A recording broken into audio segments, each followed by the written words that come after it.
round Riley. two. Well played. Yeah. Well played. I want to make sure I get on with the most professional hosts of Free Talk Live. You're welcome. I'm pretty sure that we got called unprofessional that night by Chris.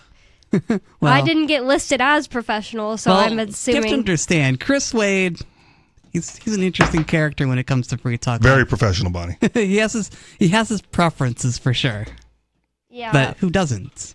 Yeah, I think that everybody kind of has this thing with all of the like TV shows and every kind of media that they like, where it's like the people that I liked like originally are the best, and if anything changes, dang it, I keep dropping this camera. That doesn't make everybody else unprofessional, though. Yeah. That's just a preference. Yeah, I think that that's where it's coming from, though. I think Chris obviously Ian and Mark have the most experience and are the most professional of all of the hosts. I think that's pretty. I agree to that. I don't know about you guys. Yeah, I would agree to that. They have more experience in radio. Yes. I also have experience in radio, not just Free Talk Live, but I did college radio back in the day. Oh, cool. So- I don't think you told me that, or maybe a long time ago. Yeah, I was a college radio DJ for a bit, and now I'm doing talk radio, so here I am. I See? did the announcements at my school. Oh. Now, just I will kidding. I will also say this, right? If Mark and Ian are the best, right, amongst the Free Talk Live crew, they're still like in the Talkers Top 100,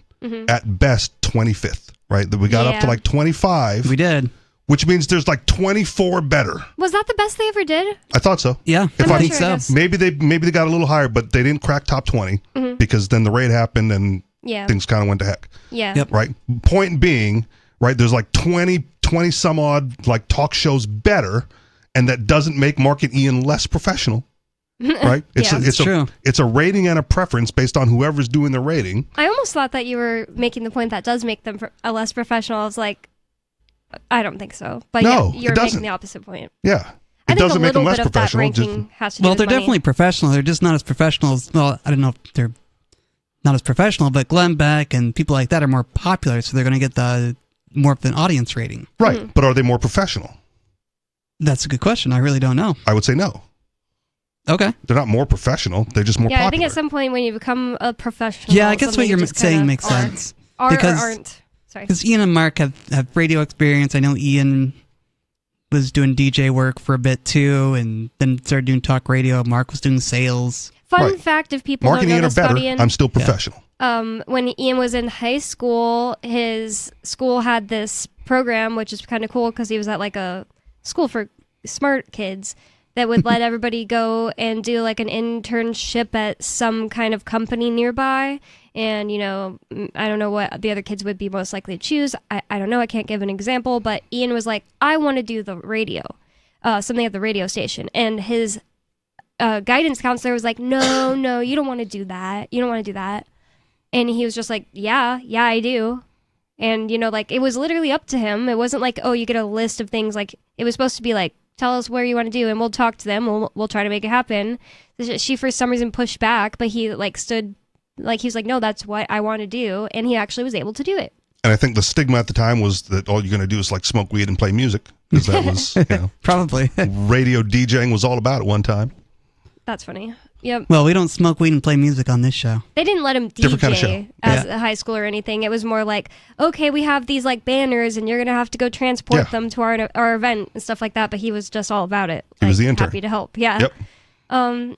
Yeah. So that, I mean, I just don't understand being a guidance counselor and being like, that's your dream? No, you don't want to do that. I know better. That's insane. It is insane. Like, a Hate guidance teachers. counselor should be like, how can we best help you fulfill that dream? Like Ian Mm-hmm. being on the radio or Riley wanting to do something else. And Ian was already a kid that like took apart radios and stuff as Yeah. a kid. It's not like he had like zero, like he was a pirate radio fan as Right. a like young person. So it's not like it was like out of left field or something, or he didn't really care about it. That's why he was like, nope, pretty sure that's what I want to do. Oh, that just annoys It's me. nice to know that young. Yeah. Yeah, I it still is. don't know. Yeah. That's a really good point. I just meander through life and try to make enough money to buy video games. You know, I'm kind of the same way. I'm just meandering through life right now. But I do like radio and I do like podcasting. I just don't know if I can make money podcasting and radio. I could probably make money editing audio for people, but that's about it. Yeah, that's a pretty good skill. Yeah. Editing audio. That's something people I feel like are going to need maybe even more as time goes on. I've also had other friends in radio, and they've also had regular jobs outside of radio, right? Mm-hmm. So it's like, it's not, unless you're, in that top 10 or top 15, I don't know where the cutoff is. Yeah, but it doesn't have to be radio. Like if you learn to edit audio, you could be doing it for like people who make documentaries. Right. But if Other you wanted things. to get rich being a radio host, you're looking at that upper echelon, the Glenn Beck, the, Rush Yeah, Limbaugh when he was a thing. and I don't plan on being rich doing a radio gig because I know it's unattainable. But It's not unattainable because people are attaining it. yeah, but it's not going to be attainable for me because Okay. I have a lot of things going against me. I think. I think it's That's a lot true. less attainable now because radio is just like a dying industry. Oh, yeah. And there's just people are in those spots. I don't know. I've never cared about like being in the radio industry. I just want to do Free Talk Live. Understood. Like I want Free Talk Live to be on the radio. I wouldn't like doing it as much if it was only a podcast. I love that it's on the radio and I like the radio. And Ian really made me realize, I guess I've used the radio more than like a lot of people my age. He was like surprised because like sometimes I'm driving down the road and I don't feel like listening to a song that I have to choose myself. Like I want it to be like a surprise. So I would listen to the radio like that. And then Coast to Coast was something I would go search for. Yeah. On, like Okay. I used to listen to Coast to Coast. I still do occasionally, just not very often. every time I've found it recently when I'm driving late at night, I'm like, oh, I'll see if Coast to Coast is on. It's like it's not as good. I don't think George Norrie was as That's good that's as mean Art of me Bell. to say. Just maybe it's more that I am older and have like heard all the conspiracies. Seriously, Yeah. like I would be shocked if I heard a really good conspiracy that I haven't already heard of anytime soon. I'm the same way. Like I've listened to Coast AM for years, and my dad has listened to it with me, and we've probably heard all the stories. So it's like, what else, what I think I'm bringing that's new and refreshing. Yeah, like my sister that's actually really, I'm about to contradict myself. My sister told me about one last night that she heard from Ian Carroll, and I was like, oh, maybe I will listen to Ian Carroll then, because honestly, I assumed he had nothing new to tell me. Like, people are like, whoa, did you know he believes that all the celebrities are trannies? And I'm just like, yawn, I've been saying that since 2016.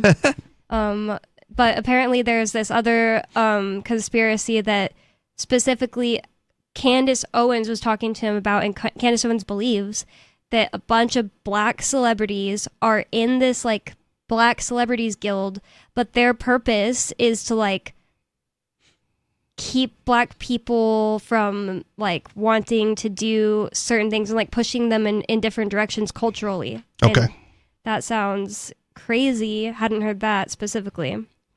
I mean, a lot of black celebrities are either musicians or athletes, right? Is that fair? That's yeah, fair, I Okay. think. actors. Yeah. Some, but like the vast majority, it's like rappers and athletes.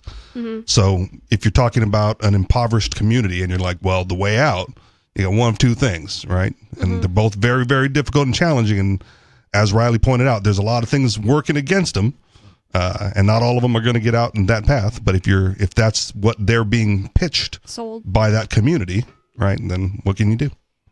So you're saying you think that it could possibly be there's some truth to this thing that like people will become black celebrities, get into this. I don't know if guild is the right word.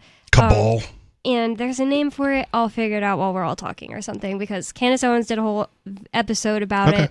And yeah, that was a conspiracy I hadn't heard of that my sister Okay. told me about yesterday. I mean, it's believable because stereotypes exist for a reason, right? Like there are cultural icons and cultural heroes for whatever you want, for a reason. It's like that's the thing. And if you set that as the example of how to achieve success, well, then that's what impressionable youths are going to go towards. Yeah, and just like what is cool, like Yeah. stuff like that. Doing things like this are cool. Doing things like that or oh, that's so uncool. Yeah, I could see that. And I was an impressionable white youth, right? And they said, oh, you got to go to school and you got to go to college and you got to get a degree and then you got to get a good job. And Another thing guidance counselors Garbage. do. That's And you gotta garbage. pay your taxes and be a good citizen. right, Yeah. garbage and nonsense. But Riley, I that's swear you did it again. Swear you did it again, Riley. What I'm did not you do? gonna dump it this time. He said citizen in a way. I don't know. Was it Citizen? just me? I don't know. I heard citizen. I Okay. heard citizen too. Okay. Good. Yesterday he said New York City in a way that I had to make an executive decision and dump it. Okay. Because I could see somebody thinking that he said it like, oh, haha, get it? New York is that way. Yeah, exactly, exactly. That's the only reason Captain ever dumped himself too, was he said city, but he accidentally said the C a little differently. Like a Yeah. Yeah, so he dumped himself. I'll try and be careful when saying New York City. City. That's funny. That's like the South Park guy. City Carbon? Walk. Oh. No, City Walk. Well, yesterday we talked about surveillance that Trump is considering, I guess, hiring this private company called like Palantir, something like that. Palantir. That sounds right. And he is considering doing this to get them to compile profiles on American citizens, all based on information that the government already has on American citizens. So I kind of thought that was weird, but They collect a lot. yep. And he apparently is considering getting them all put into one place, A digital central frame network, if you will. Okay. Yeah, a spy. There's a or whatever. conspiracy theory that already exists, like a data center in Utah or whatever. Yeah. That Yeah. has petabytes Some of all this bluff data. information. That's why Okay. it was like, as I read the article, I was like, this is less interesting than I thought, because I thought it was going to be like all of the information Google has on you and advertisements you've agreed to, blah, blah, blah, things that like the government wouldn't necessarily already have. Yep. So I thought it was a little weird, but I guess it's like convenient to put it all in one place. But that was news from yesterday that we got into, but I have more surveillance news. I figured I'd start with this. This is from The Guardian. It says, a dystopian... A reputable news source. Thank you, Riley. It is, I guess. A dystopian surveillance fear has become reality in Texas. But of course, this is something like the leftists started fearing about surveillance when they didn't care when anybody talked about surveillance, when it was like, oh, the contact tracing during COVID. Just Okay. Oh, get yeah, they over were it. all about the contact tracing during COVID. Your privacy doesn't matter more than my safety But about COVID. now that Trump's emperor of the world, apparently, they got to be afraid. Yeah, Keep this going, is- because I had a really good one from Texas, but I didn't put it in my show prep thing. I would say this isn't necessarily Trump related. It's more getting rid of Roe versus Wade related. Okay, yeah, this is the one. This is nasty. It is. It's bad. And I'm Yeah, saying, okay. so when I am saying something like that about a leftist, I don't want people to hear me and think I'm just a Republican saying like, oh, this doesn't matter. And because that's the unprincipled thing that Republicans will do. They'll be like, my body, my choice. Well, now you didn't care when it was, you did care when it was abortion, but you don't care when it's vaccines. But that's the thing; those Republicans don't care when it's abortion and do care when it's they vaccines. forget the principle. They forget Both the principle. people. My body, my choice. Both people are being I unprincipled. don't want to bury the lead, but there's no principle here. Keep going, Bonnie. Exactly. I'm saying like surveillance bad, government Yeah. surveillance bad, all across the board. Right. So But this is like even worse than just that. okay, I didn't read the article. Okay. yet, so let's get Keep into it. going then, please. A dystopian surveillance fear has become reality in Texas. Law enforcement used license plate readers in several states. Whoa, across more than one state, to search for a woman who had an abortion. Okay, I'm going to bury it a little bit. Keep going because they used surveillance readers in states where abortion is legal. Whoa. Like That's they ridiculous. go like, well, if you can't do it here, just go where it's legal.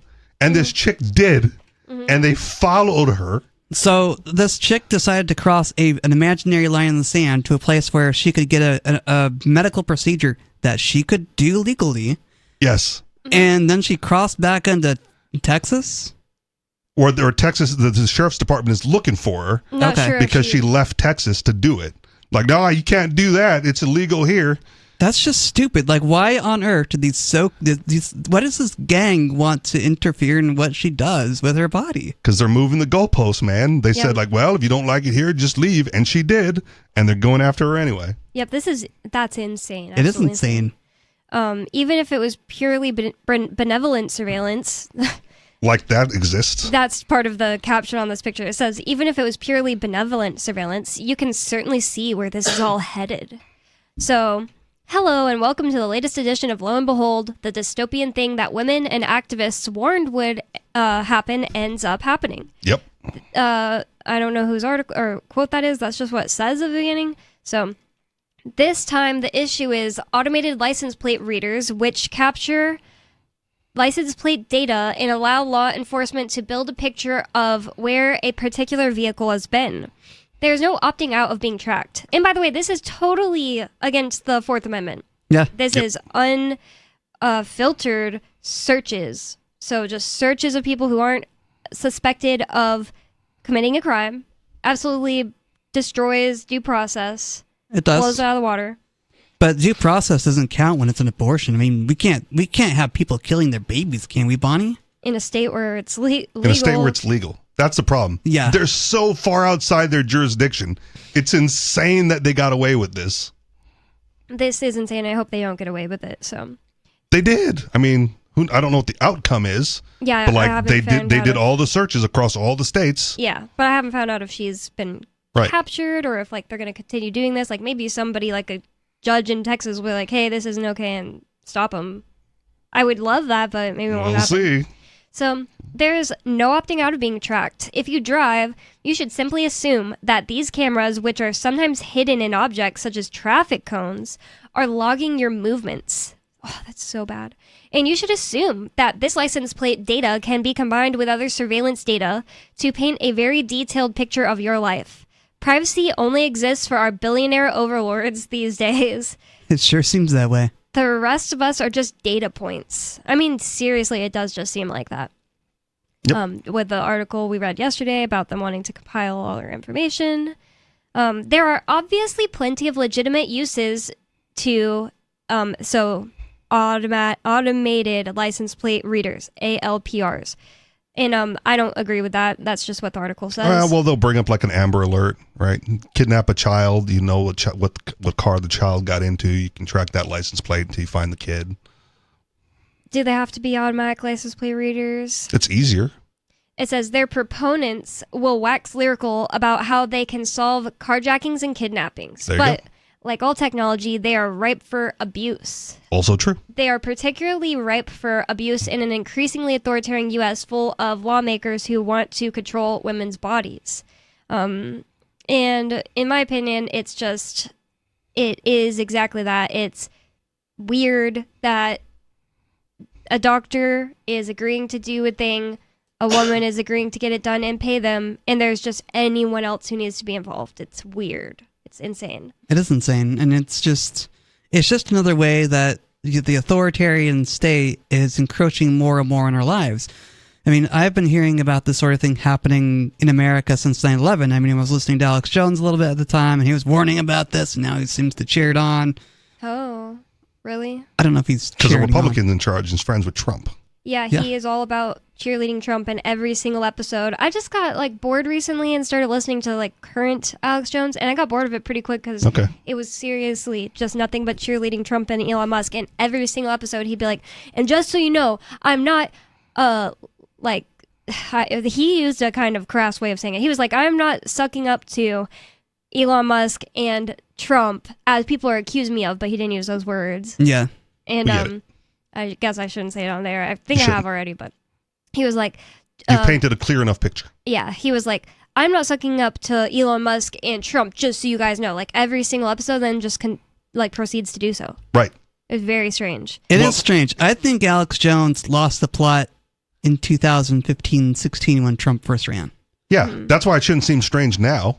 He was one I of wasn't the listening. Okay. back He then. was one of the first radio shows to like platform Trump in his initial run up Yeah. to the presidency, and had interviews with him, and started shifting his narrative to like, oh, this is the way we go. This is how we get inside and end the deep state. We That's got what to he get always says. Trump in charge. He always says in the current episodes, he says like, whenever you guys are criticizing me for sucking up to Trump, you need to look around and see who's on our side. And it's like, just yelling isn't making your point, Alex. No. Like, I don't see Trump as being on our side. Alex- I voted for him to free Ross Ulbricht. He did that.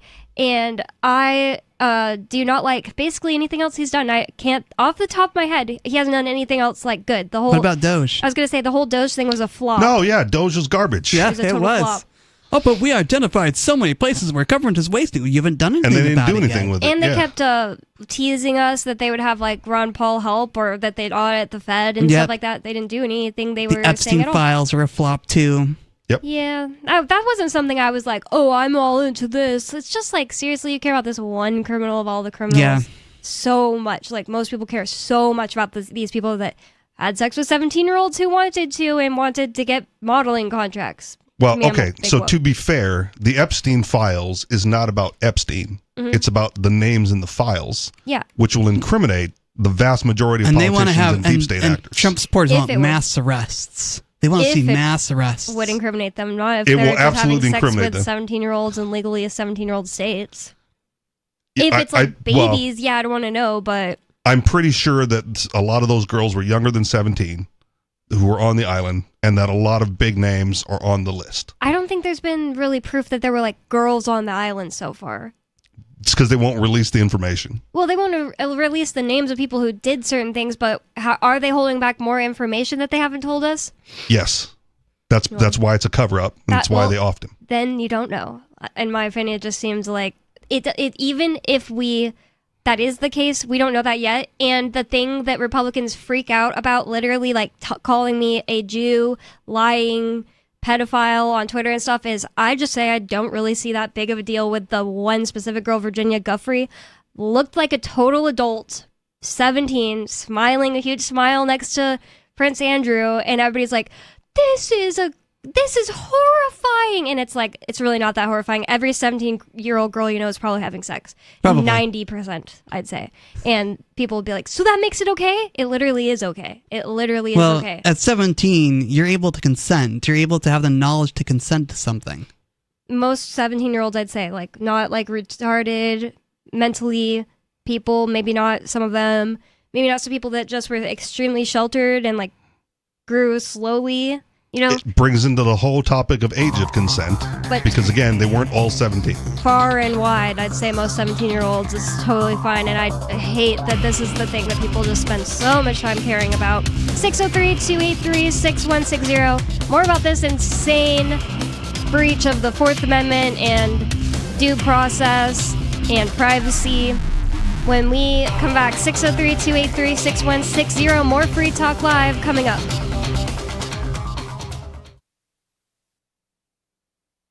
The Free State Project has reached its goal of 20,000 liberty lovers who've pledged to move to New Hampshire and get active to achieve liberty in our lifetime. Perhaps you're trying to figure out what part of New Hampshire should be your destination. If so, consider Keene. You'll find more than 150 reasons to move to Keene at move.freekeene.com. Keene is famous for its historic, publicity-generating activism, as well as being the liberty media capital of the world. It's home to freekeene.com, New Hampshire's destination for liberty activism, news, and opinion. For years, we've been compiling over 150 reasons to move to Keene at move.freekeene.com, where you'll learn about some of what's happening here and what makes Keene a great place to live. If you love liberty, you'll probably enjoy anywhere you end up in the Shire. But do your due diligence first. Please visit move.freekeene.com for the full list of over 150 reasons to move to Keene. That's move.freekeene.com. From Feature Story News in London, I'm Ollie Barrett. Hamas officials are signalling they will reject the White House's latest plan for a ceasefire deal in Gaza.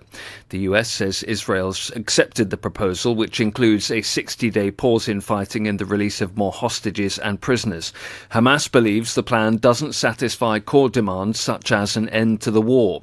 Military analyst Major Andrew Fox says long-term solutions to the crisis look elusive. There's a huge amount of clear blue water between the two negotiating sides at the moment.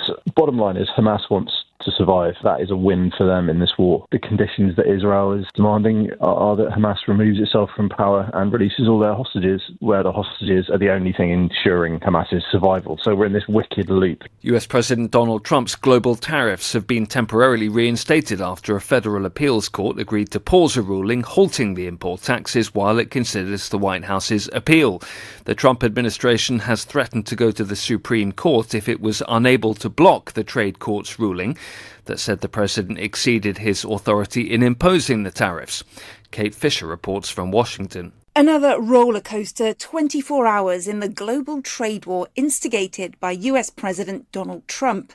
On Wednesday, the Court of International Trade ruled that President Trump didn't have the power to impose the sweeping tariffs he announced on so-called Liberation Day, meaning his plans to impose a baseline 10% tariff on all nations, as well as higher levies on certain countries, were blocked. The Trump administration immediately lodged an appeal with the Federal Appeals Court, and on Thursday, it paused the ruling made by the Trade Court, temporarily reinstating the tariffs. US Defense Secretary Pete Hegseth is set to make his debut at a key Asian defense forum, while China's Defense Minister Dong Jun will skip it. A delegation from the People's Liberation Army National Defense University will attend the Shangri-La Dialogue in Singapore.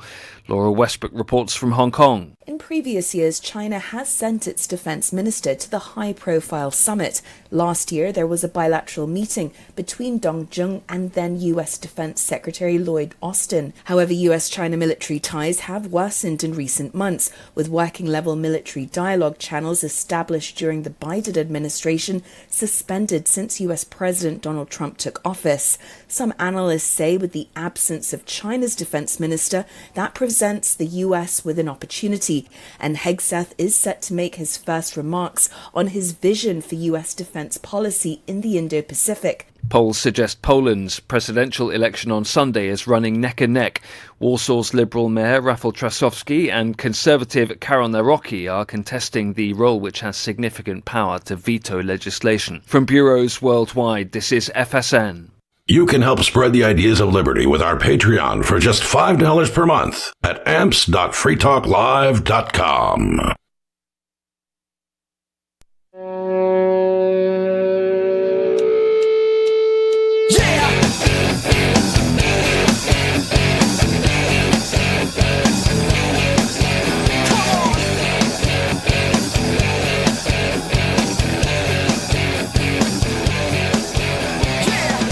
Free Talk Live. Welcome back to Free Talk Live. 603-283-6160 is the phone number. That's 603-283-6160. You can bring up whatever is on your mind.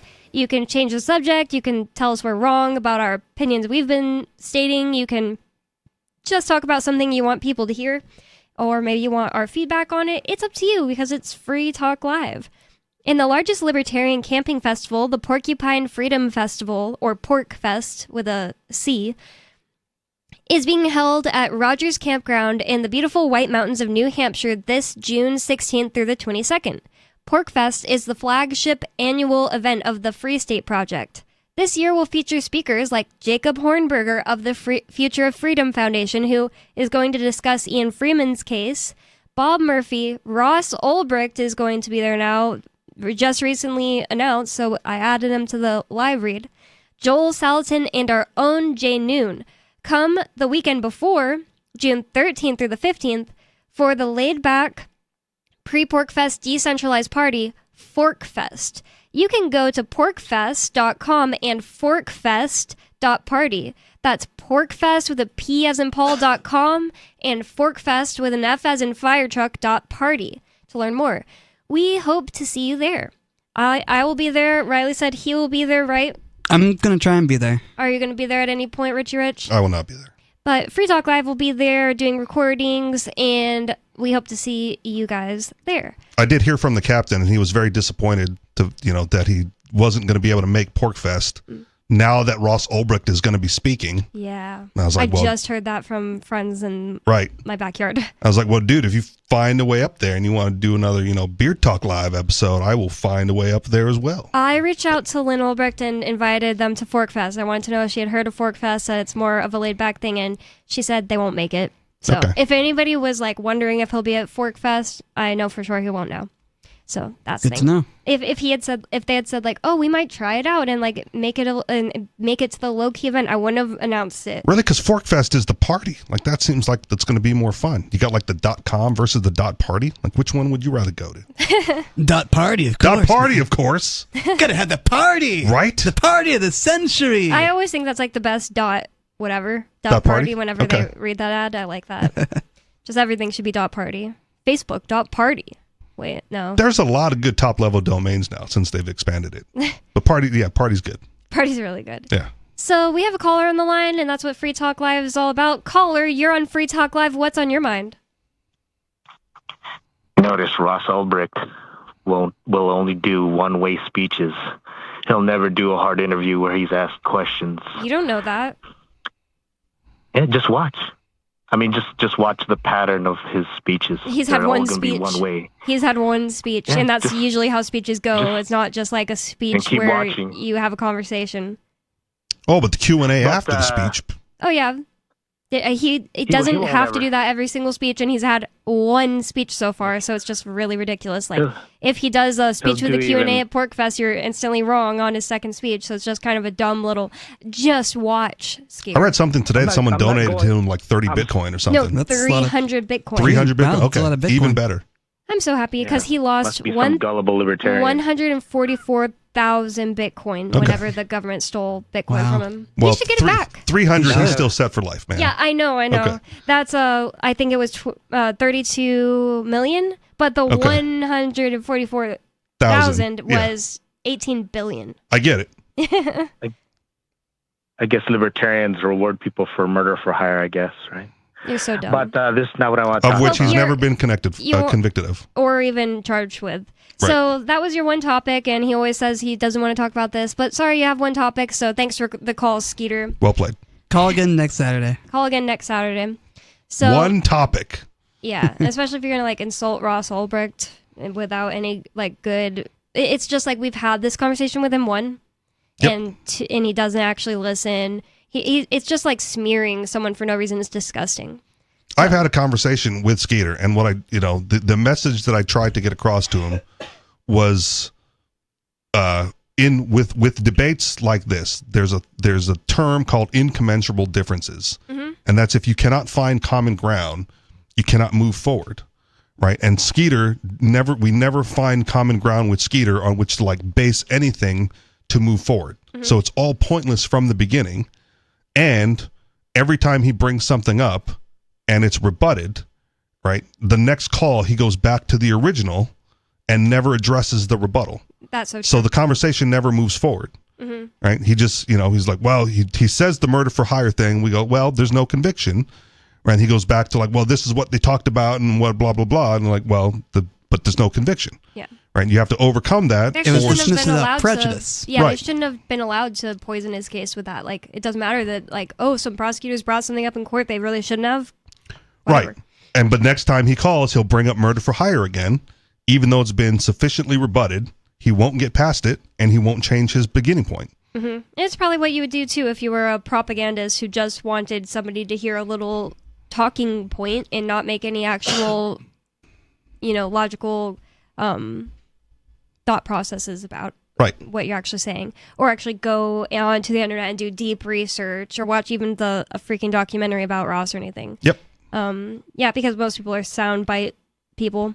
So we have another caller on the line. Caller, what's your name and topic, please?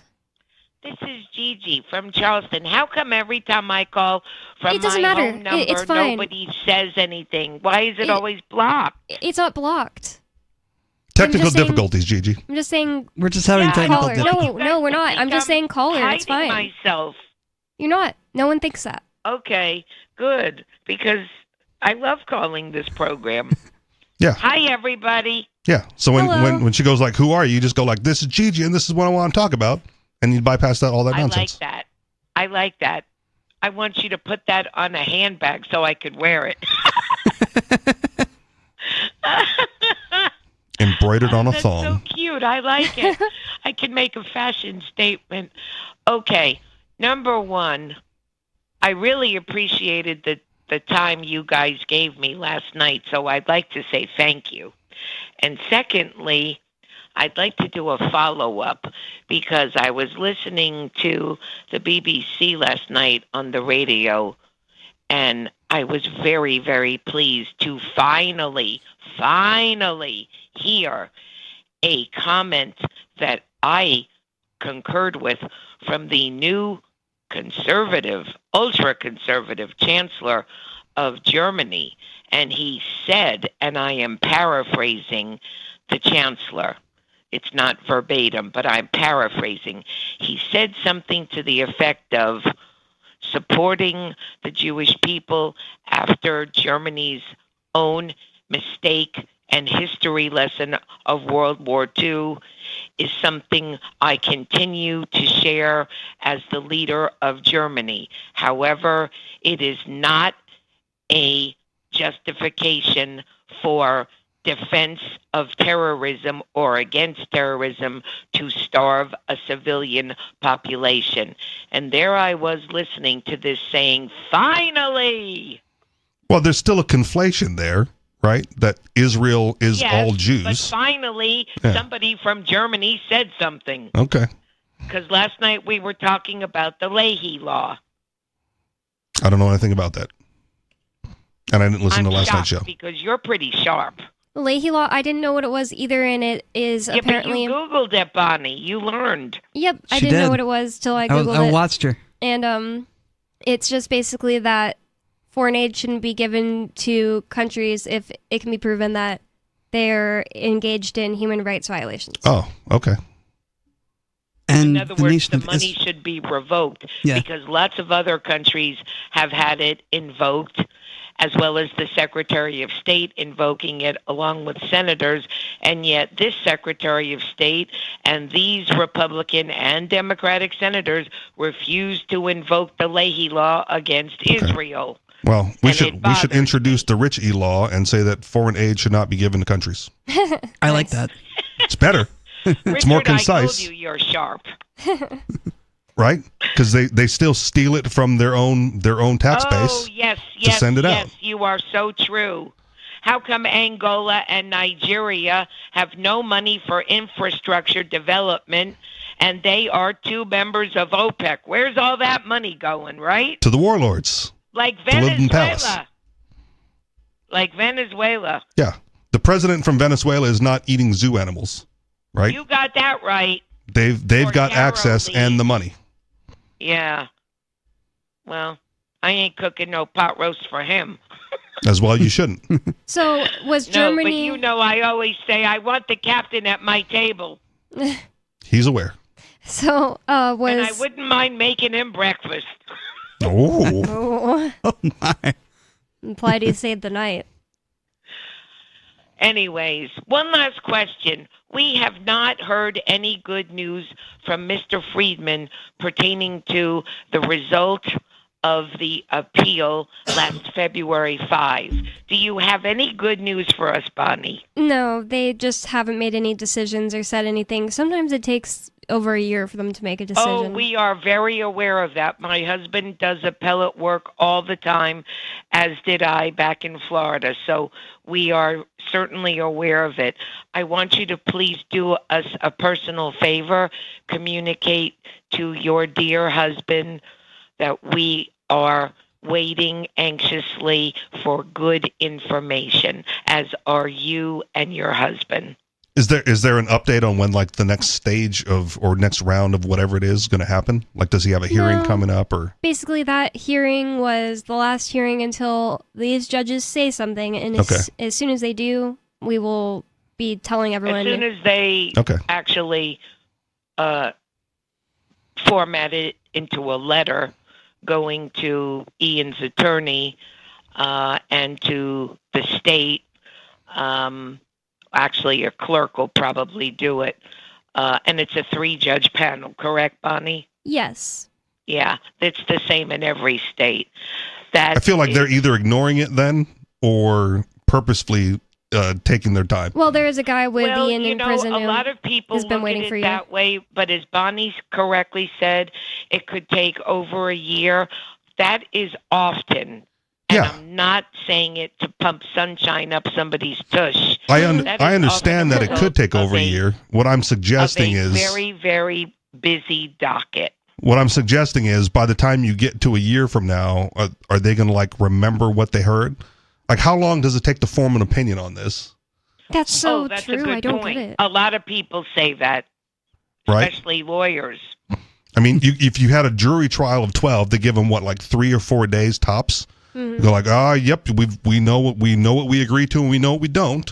Mhm. You know, you would think the judges would like hear everything, go deliberate for a few hours Well, if needed. there's no time constraint on a jury or on an appeal.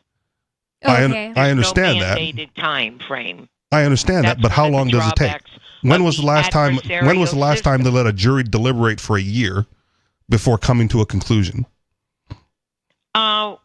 It's not necessarily a year for a jury to deliberate, but rather we need more time. We can't agree. We can't come to a decision. And the judge will say, I'm not granting a mistrial. You go back and discuss it until you're blue in the face. Understood. And what would you say is a reasonable time frame for that to take place? Well, that's just it. What you consider reasonable has not been mandated. I'm in asking what any- Gigi considers reasonable.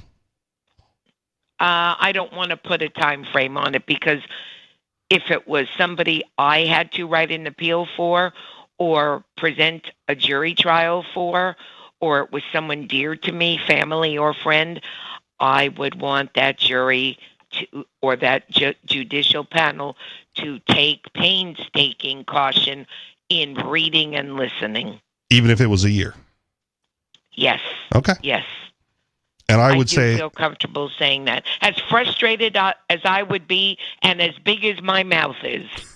I don't know how much more information you're going to cover day to day in deliberations, going over the same information over and over and over again. That would take a year. Have you ever participated as a juror? Not officially, but I've done mock juries. Okay. I have both on a state, on a county, as well as a federal jury.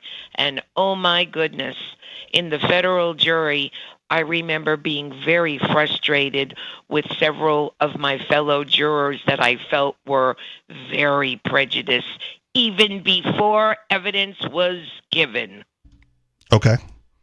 I mean, fair. And I stood my ground and I didn't cave in to, oh, come on, we want to go home. Oh, come on, we want to eat our wife's cooking. Right. And I'm not saying you should cave to that. What I'm saying is 3 months, 6 months, a year is an unreasonable amount of time to deliberate. As ChatGPT, so always take that with a grain of salt, but I said, what are the 3, so I didn't just get one, longest jury deliberations in U.S. history, and it says one was in 1992 Long Beach, California case that took 4.5 months. 2 was a 2003 Oakland, California police misconduct trial that took 55 days. And 3 was a 1975 to 76 San Quentin 6 trial that took 24 days. Okay. So none of those took a year. A year would be is insane, 3 I guess. times the amount. And we're not even talking about juries. We're talking about a 3-judge panel who know the law more thoroughly than a jury will ever have it explained to them. Mm-hmm. I don't get it. It's not like they agree get with more what info. You just said. That's what I'm saying. Mm-hmm. Yes. But again, I don't want to pinpoint what's a reasonable time frame. Mm-hmm. Just like people complain, oh, this guy has been on death row and milking the appellate process for 24 years. Yeah. I see exactly what you're saying too, Gigi. Yeah. I wouldn't want somebody not to research and be objective on Ian's behalf. You're implying that wouldn't that's what want they're to see doing. that. Yeah. You're implying that that's what they're doing. And I'm Or saying that that is vice versa. not even close to what they're doing. And the other thing that's crazy is that his motion, I guess, I don't remember exactly what it was called, that he put in to ask to just be out on appeal was, dang it, there's a word for it. They asked for it to be sped up, like the decision to be Yes. quick. You were correct. It's called filing a motion. Hmm. And you can phrase Expedited. a motion, which is simply a petition to the court, whether it's 1 or 3 judges. It's always phrased a motion, which just means you're asking the court. And you can phrase it in any verbiage as long as it's polite. And yes, many people are temporarily released from prison or jail on appeal. That is a valid request, and it's done all over the country. Yep, and they asked for an expedited decision on it, Yes, and hasn't. correct. I mean, it's been since February 5th, so that doesn't feel very And expedited. did they also file something called a motion to compel, meaning you judges, like Richie's saying, you better decide now and stop wasting this man's time because he's proven innocent. I mean, he's innocent before proven otherwise. Well, unfortunately, this is an appeal, so he's already been convicted. To compel means get with it, judges. Right. Yeah, maybe that insults them. Yesterday. That's what a motion to compel means. Well, sometimes they need to be insulted and compelled. Yeah, I know, but I'm just saying. Do you know, Bonnie, was that also submitted? Oh, that I don't know if that's exactly what it's called. I just know they asked for like an expedited decision on that. That usually means a motion to compel. I don't know if they did in fact use those words, but that's a similar understanding. Yes, and it's a very important element of part of his appeal. It's just one element of what they are requesting the judges to take notice. Right. And this 3-judge panel, they had a day's worth of new information at the appeals hearing. Yep. Right. And then we're like, oh, okay, we'll render our decision when we do. Wait a minute. New information is not permitted in an appeal unless you can demonstrate in a former lower court's decision on a transcript that this had been raised at the court. Okay. Well, then I retract the way I phrased that. Pardon? Then I retract the way I phrased that. Okay, Point being, they had a hearing, right? Yes. The hearing was less than a day, and they got no new information, according to you, right? No new information introduced. And they went, we have to think about this. And then it gets shuffled into the back of their to-do folder. Well, it's important that we recognize new information for appeals is never permitted. And I retracted that. If it's not retained on a transcript, you are not permitted to introduce it as new.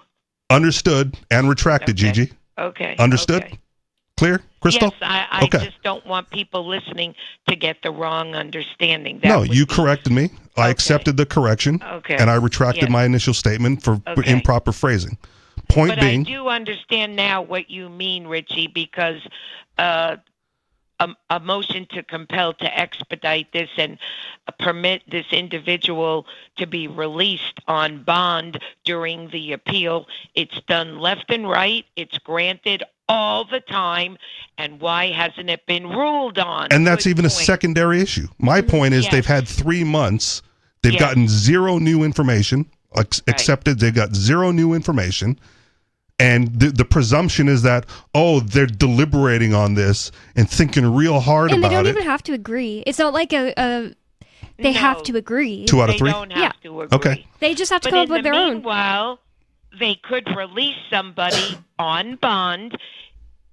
It was not involved with a firearm or a murder or an alleged rape or a kidnapping. In other words, no capital offense. Right. He should be out while they're not doing anything. One would hope and one would think. Right. But they're not doing anything daily. Right. You've already said they hear new trials daily. They've got a whole bunch of stuff on their docket. Right. They're not even paying attention. They're just letting them hang because, it could take up to a year. But the decision that they come to is probably going to be made in a matter of hours or days, maybe. By the deep state. Possibly. But at some later point in the future. They're not even, it's not even on their mind until they get to it. What concerns me is the request to release on bond pending the final decision of the appeal is being ignored. Yep. It definitely feels like that. It definitely feels like that. And the main reason I brought it up was just simply to say that that one was even expedited. And what does that even mean? It doesn't mean anything, apparently. I guess it's it only took us 6 months. You got to realize the rest of this is going to take us a whole year. Yeah, expedited is 4 to 6 months. This is the quickest we can do it. That's the wheels of justice for you. They turn so ever so slowly. So far, it's been 5 months, I think. Yeah, because on the 5th, it will be exactly 5 months. Okay. So Yeah, it's all so crazy. Thank you for the call, Gigi. It's interesting that somebody for like official capacity in another country, I don't know if Germany specifically has been silent about Israel, but it is a very good point to point out that self-defense is a pretty easy to define thing. It's if you're in imminent danger of somebody or somebody you are going to protect, or your property is in imminent danger of somebody and you use force against that person to compel them to not harm you, your friend, or your property. It's not that hard.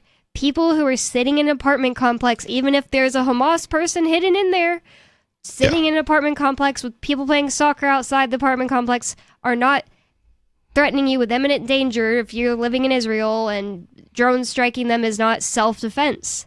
This is the weirdest thing, because I had to have a conversation with my ex-boss about this when it first started, like the October 7th thing. Well, Hamas is like hiding behind the hostages, so what do you do? I'm like, well, I know what you don't do. You don't shoot the hostage. Yeah, it's crazy. Right? Like, this is not Speed. We've learned that from the movies. It's you don't shoot the hostage. They're the victim. You find another way. You negotiate, or you go in surreptitiously, but you don't bomb the building that the hostages are in to get to the terrorists. You don't take out the innocents as collateral, because that's the only way to get to the terrorists. Yeah, it's gross. If that's the only way, then you have to rethink your methods. Plus, we know that's not the only thing they're doing when they're killing innocents. They killed some people going in to give aid who apparently weren't even Palestinians. All kinds of food things. aid trucks. Tons of things like that. There's so many stories. 603-283-6160. There's no way there's been 30,000 people killed. No way all of them were guilty of something. More Free Talk Live coming up. So the protection of life, liberty, and property is what the Free State Project is all about. But it's an effort to move 20,000 people who understand. It's about demonstrating to the entire country that, we can have a free market, a truly free market. Making it just a freer, great place to live. It's the world's largest voluntarist libertarian community, and it's only getting bigger. That's amazing, to be able to move to a place where other people passionately believe in being free and independent. What the Free State Project is managing to do, though, is to put their money where their mouth is. Physically getting up across the country and saying, let's go someplace and let's demonstrate the power of these ideas. There's a lot of kind of philosophy that surrounds liberty. There's a lot of thinking about it and talking about it. But here in New Hampshire, people are doing it. 101 Reasons Liberty Lives in New Hampshire, a documentary by Free State Project Early Movers. Watch it free at 101reasonsfilm.com. 101reasonsfilm.com. The new 4th edition of Healing Our World, The Compassion of Libertarianism, will take your understanding of liberty to a deeper level and has over 1,300 updated references, new cartoons, and a foreword by Dr. Ron Paul. With discounts for multiple book purchases, the 4th edition of Healing Our World is a great gift for the liberals, pragmatists, environmentalists, and Christians in your life who think libertarianism is cold-hearted. Get yours today at healing.freetalklive.com and use promo code FTL for a $5 discount. There are lots of ways to listen to Free Talk Live. Our podcast has been around since podcasts began, and now the FTL feed is loaded with content besides our full show archives. Did you know that we make it easy for you to customize your podcast subscriptions? We have different feeds, one that includes only our full shows, one with just the Daily Digest, and our main feed that includes everything. You decide what you listen to. It's quick and easy to customize your feeds at feeds.freetalklive.com. That's feeds.freetalklive.com. You're listening to the live edition of Free Talk Live. Hour number 2 is next after the news here on the Liberty Radio Network at LRN.FM. From Feature Story News in Washington, I'm Nick Harper with the Week in Review. It was a rollercoaster week for tariffs this week as US President Donald Trump's economic policy was banned by a court in New York, only for an appeals court to temporarily reinstate the tariffs less than 24 hours later. The Trump administration has now threatened to go to the Supreme Court to get it to rule if the president's tariffs are legally sound, as FSN's Kate Fisher reports from Washington. On Wednesday, the Court of International Trade ruled that President Trump didn't have the power to impose the sweeping tariffs he announced on so-called Liberation Day, meaning his plans to impose a baseline 10% tariff on all nations, as well as higher levies on certain countries, were blocked. The Trump administration immediately lodged an appeal with the Federal Appeals Court, and on Thursday, it paused the ruling made by the trade court, temporarily reinstating the tariffs. Elon Musk left his US government role this week, just days after he criticised Donald Trump's big, beautiful spending bill, saying it would increase the deficit. The Tesla CEO has been heading up the Department of Government Efficiency, which has been trying to slash federal spending. Ever since Ira Spitzer has more. In a rare break with President Trump, Elon Musk came out against the Republican spending bill, officially called the One Big Beautiful Bill Act, passed last week by the House of Representatives to enact Trump's policy agenda. I was disappointed to see the massive spending bill, frankly, which increases the budget deficit, not just decrease it, and undermines the work that the DOGE team is doing. The bill extends expiring tax cuts, adds money for the military and border security, and is projected to increase the federal deficit by almost $3 trillion over the next decade. A US federal judge ruled on Thursday that the Trump administration cannot interfere with Harvard University's ability to enroll international students. It comes after the government tried to bar foreign students from studying at the prestigious university. Meanwhile, the Trump administration also said this week it'll start aggressively revoking the visas of Chinese students. Ever since Tony Waterman reports. It's unclear how exactly the U.S. will determine whether a student has connections with the Chinese Communist Party or what fields of study are considered crucial. But it could involve the fields of science and technology, areas of increasing competition and distrust between the U.S. and China.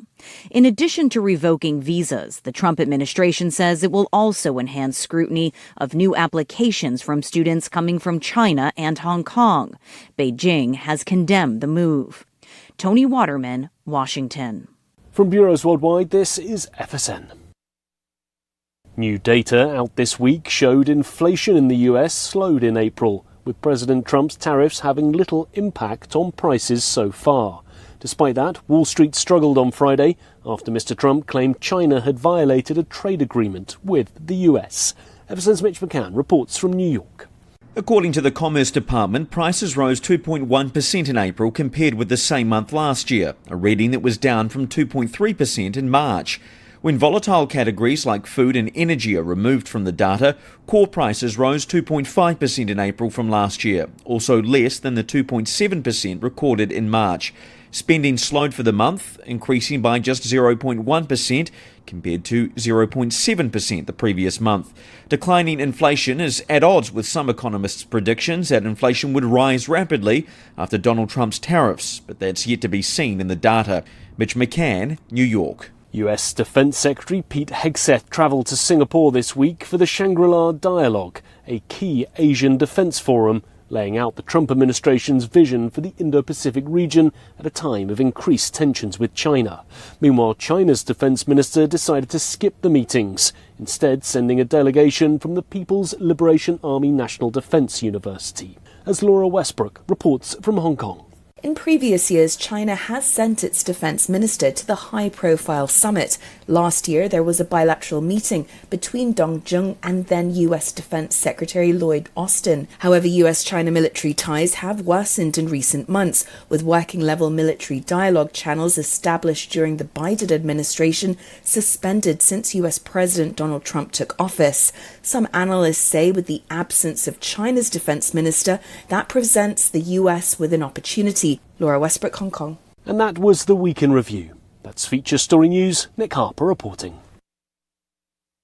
A new report released this week has found that nearly 3/4 of sleepaway campers' parents are currently using their children's time away from home to take the first steps towards filing for divorce. With 46% of campers' moms currently staying with their sisters while they try to figure it out, and 38% of campers' dads sleeping on the living room couch and staring at the ceiling for hours before falling asleep. Most campers are, at this precise moment, wholly unaware that their fathers are looking for temporary sublets and are experiencing a level of carefree, joyful buoyancy that experts say they will never feel again. The majority of campers currently have, on average, 16 days until their lives come crashing down around them, at which point their parents will pick them up from camp, drive them to a restaurant, and then break the news that while they'll always be a family, they won't be living together anymore.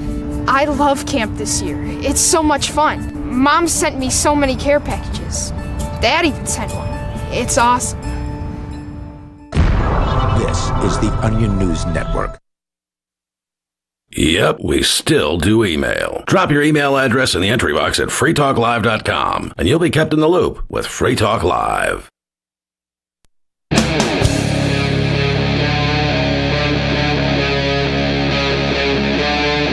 Free Talk Live.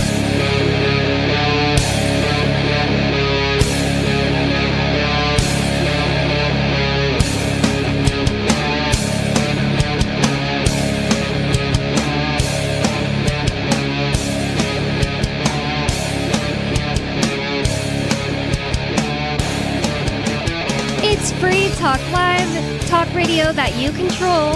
That means you can call 603-283-6160, 603-283-6160, and bring up whatever's on your mind. We have people on the phones, and with you on the show tonight, you've got me, Bonnie. Riley. And Richie Rich. And you can call, too. There's still room for you to call in and get in on the conversation with us. Free Talk Live is brought to you by LibertyMinded.com. Official Free Talk Live gear like t-shirts and hoodies are available at LibertyMinded.com. Plus, you'll find a unique collection of cool and funny liberty-oriented clothing at LibertyMinded.com. That's LibertyMinded.com. And let's just go to the phones. We've been talking this show about all kinds of different things. One thing being Texas surveilling cars, even in other states, in order to find this woman who crossed out of Texas to have an abortion. It's insane. But we have Richard on the line. Richard, you wanted to talk about basically the idea of reality. What did you have on your mind? Yeah, I'm just losing faith in my ability to pick apart fact from fiction, right? Like I'm bombarded these days with so many voices coming from all directions. And like, I need some like wisdom. I need some guidance figuring out like what's real and what's not real. Good luck. Yeah, good luck with that, man. Well, it's getting harder and harder daily. You are correct, sir. have you heard of the trivium? What's that? It's this idea of, I'm going to be like butchering it, just trying to go off memory, but it's a 3-part system in order to basically put things through your mind in the best way to contemplate and figure out through logic if it's true or not. And it goes, there's multiple different ways to say it. It's like input, processing, output. So it's like you take the idea, you input information, you contemplate it, and then you do some sort of doing with it and practice it, I think is the output part, and make a decision based on that. Yeah. I mean, that makes sense. I think the thing that I struggle with is, like, I'm actually a little bit crazy, right? Like, I have, like, mental problems.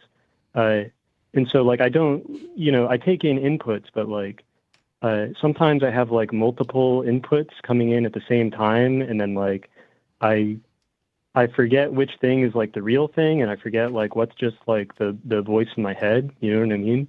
Mm-hmm. I mean, I know not everyone has this, but, I don't know. It seems like even as I'm talking to you right now, so I have this thing where like I'll hear people on the radio. I listen to your show, and because it's like a disembodied voice and it's not like coming out of a real person that's like in front of me. Mm-hmm.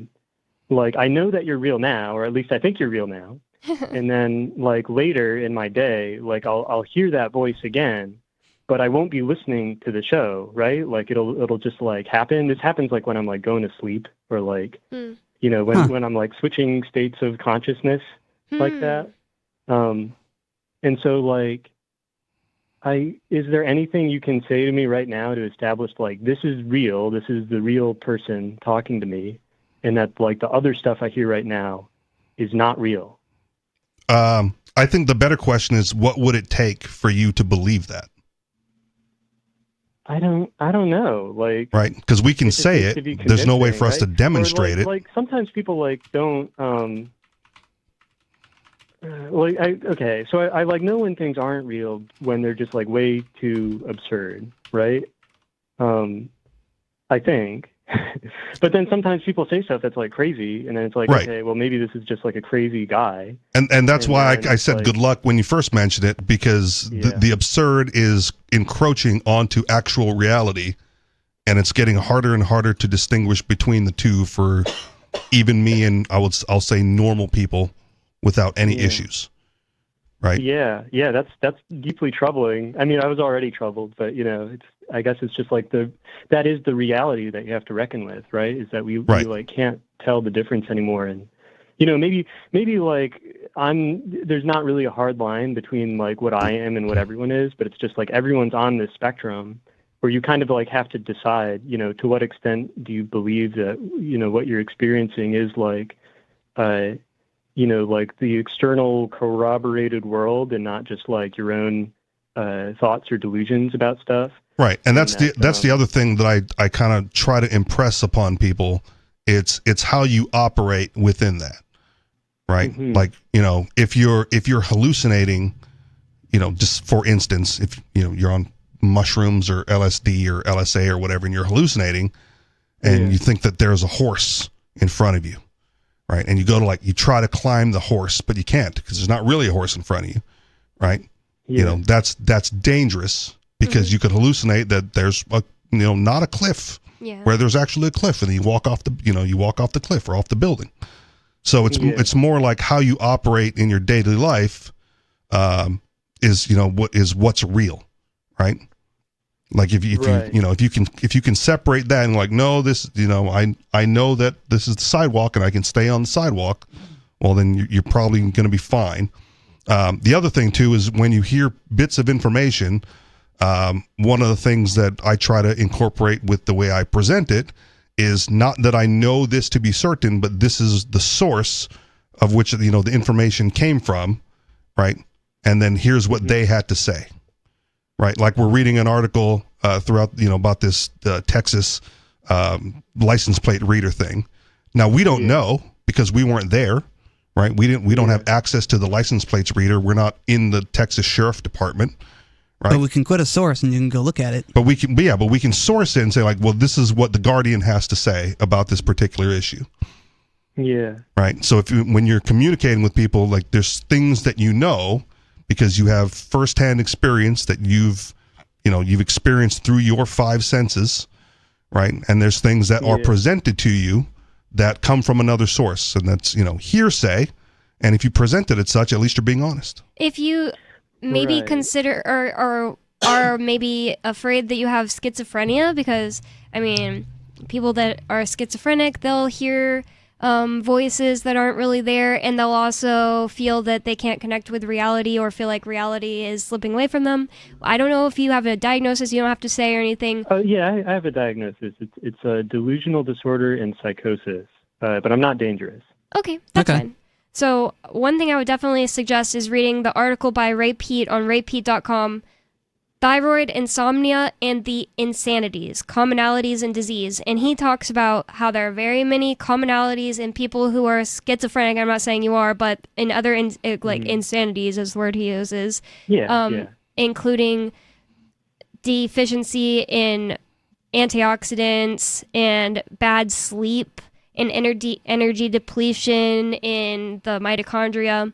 And that could give you something to like focus on and work on if these like sounds are irritating you. The only time I've ever hallucinated voices, I did a parasite cleanse, and that wormwood part of the parasite cleanse, they say like, oh, it can cause you to hallucinate, and it absolutely did. I woke up and I heard whole conversations in my head. Basically, it was like somebody said something like this Tuesday, something about this Tuesday, and when Tuesday rolled around, I waited to see if anything weird happened. Nothing did. I will also say keep listening to Free Talk Live because when I was first like learning the message of liberty, one of these sources that I still listen to today was Gardner Goldsmith.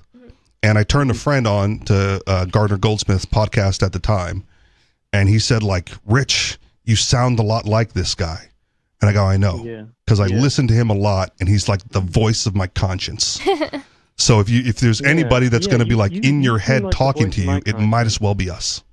And Gardner Goldsmith. And Gardner Goldsmith. Yeah, can I just do like because you're saying like if there's the horse in front of you, right? You don't want to you want to check and see if it's really there, right? And that you don't get on the horse before you or you don't try and get on the thing that whatever you said. Well, I said if you try to get on the horse and you find that you can't, right? It's because the horse isn't there. But if you're, Right. if you're having a delusion that there's a cliff, that there's no cliff in front of you where there is one, that's a dangerous place to be. Which is one of the reasons why I don't take any neurotropic drugs, because I'm Yeah, comfortable no, I with don't reality, either. man, and And I I want to don't seek operate in that, that state. which I can understand that. Yeah. What are you saying, caller? I missed it. Yeah, the thing I wanted to ask is, well, okay, so I'm actually having another, I'm hearing another thing now. It's another disembodied voice, right? It sounds like it's a speaker box, like it's I'm at a drive-through. Mm-hmm. Okay. Yeah, and I know that I'm pretty sure, I'm almost positive that that's the fake one, and then you're the real one, right? It's possible, yeah, unless you're also on the road It's at a possible. drive-through, right? I don't know I where don't you think are. I am. Okay. Okay. I don't know. You want anything? 6,000 chicken fajitas. What the heck is that? May I have It's a 6,000 Family Guy chicken joke. fajitas? Oh. So, you're know. asking how could we prove that we are real, and it's a really interesting question. I mean, Yeah. maybe if you connect with us on multiple different mediums, that might give you more information to prove that we're real. I'm on Twitter, Richard Rich is on Facebook, Riley's on Twitter. I'm also on Facebook too. I'm watching you on the live stream now, and Right. there's that could a be AI. delay between the phone line and the show, but Yeah. Sure. Well, it's also why I asked what evidence would you accept, right? Because if you go well, Facebook is, disconnected as well, and Twitter, you still don't know who you're really talking to, right? What would you need to be in studio, right? Because you can make a trip up, during Pork Fest, right, and meet at least Bonnie and Riley in real life. In real life, right? Yeah. And then you'll have the embodiment of the voice that you hear. I guess so. Yeah. Yeah. But I don't know. I don't know what evidence you would accept to make it true for you. That's, do you think you could just say for me right now, this is real, don't listen to the other voices, that's just a hallucination, and we're real? Yeah, I could absolutely say that. Repeat it one more time so I can try to memorize it for you. Something like, this is real, don't listen to the other voices, those are hallucinations, and we're real. This is real. Don't listen to the other voices. Those are hallucinations. This is real. Oh, wow, that's, yeah, I mean, it really does something. Really, I don't know, could Bonnie say it? Well, I'm real, Richard. I'm real, and the other voice. It seems that you can kind of tell that it's not real. There's not a speaker box around you, and this is real. This is real. This is not a hallucination. Oh, thanks, guys. So, I mean, before we, before you it go, helps. Richard. It helps. Thank you for helping. Before you go, Richard, one thing you could do is have a mindfulness practice and a grounding practice. Maybe you go put your feet on the ground outside, listen to the birds. Yeah. Find Birds something to are hold real. on to. Yeah. Yeah. Get grounded. I try to remember that. Yep. I mean, it's a great thing what you're doing. Appreciate it. Thanks. Thanks so much, and thanks for listening. You can call in whenever you want, whenever you have something you want to talk about with us. Interesting call. Is this Therapy Talk Live now? It is whatever you want to talk therapy? about. Whatever you want to talk about at any Is that time. gimmick Talk infringement? Live. And it's if you would like to call in and you're listening, it's 603-283-6160. Thanks again for the call, Richard. It's an interesting question. It's how do we prove we're real? How does anyone prove anything is real? Yeah, it's an interesting question. I know Ayn Rand and her crowd would be like, well, A is A. This is a table. We can feel it. We can identify it. But yet, how do we, let's say that someone clear across the country or clear around the world is listening to us on a internet broadcast, and how we demonstrate we're real? Who knows? Again, that's why the question has to be, what evidence would you accept? Especially now that AI is a thing, there is less evidence to accept. Like he said, well, I'm watching you from the live stream, but that it could easily be AI at this point. I feel like it doesn't look as good as real videos of people yet, but pretty close. Pretty soon, too. I mean, the Free Talk cast, they had Ayan, right? Yeah. They interviewed Ayan, Yeah. So that was very, very like I told Arya, if you listen to this as like wallpaper, you'd be hard pressed to make a distinction. Like background noise, yeah. Right. It's really good. Yeah, it's but they didn't have really a video. Good. It's really good. I couldn't even tell it was AI Ian. Whoa. Ian. Yeah. Yeah. Nobody has like called me saying like Ian's out or anything like that. So. Well, because she was also very clear that it was, it wasn't the real thing. But if you didn't know that and you weren't paying real close attention, it's very, very close to the real thing. Like it's gotten there. Wow. Right. There's ways to look at pictures and like, well, this looks like it's AI, but it's improving. Yep. Right. Yeah. Like Photoshop's been around forever, and now you don't even need it. You don't even need a source material. Improves so quickly. Ian and I were really interested in it, like right when it came out, like when he had to like put things onto a computer, like program certain things in order to be able to play around with the AI picture things. Yep. We were in it right away, and it was so bad at first, and we were like, "Wow, that's amazing!" But in less than a year, it was 100% better than that, and then less than a year than that, it's 100% better than that. It's just gotten better and better and better.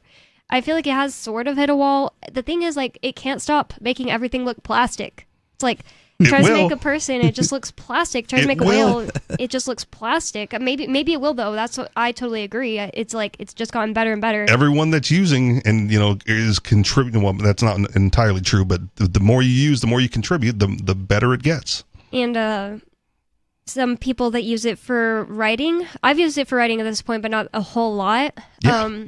Some people that use it for writing for like emails even. Yep. They were like, it's built into Gmail. Whoa. So they were like, yeah, I right now I use AI to reply to all of my emails, but I just double check it before I send it that didn't write anything crazy. And one day I won't even have to. And I'm like, I feel like you would still want to know what you're representing yourself as having said, but you would think. But it might just continue to get so much better that somebody will feel that for less important things, maybe they just don't even have to check. Yeah. That's crazy. And again, improving to the point where it's hard for normal people to make a distinction. Yep. Right. And then you go like, well, what do you trust? Well, only things that you've experienced firsthand. Ian told me he heard of some website called something, he couldn't exactly remember the name, but it was something like AI Showdown, and you put in a prompt and it gives you more than one, maybe just two AIs, like completely different AIs, answers to it, and you get to vote which one's better, so you can like teach it which one is better at what. I don't know what it's called yet though, but he said he thinks it's something like AI Deathmatch or AI Showdown. Okay. I was like, it's probably not AI Deathmatch, Ian. I mean, for a while it had trouble with letters, right? And so like I did some logos with AI, and it was satire, so I purposely left the bad lettering in the logo so you would know that this is a joke and not a real thing.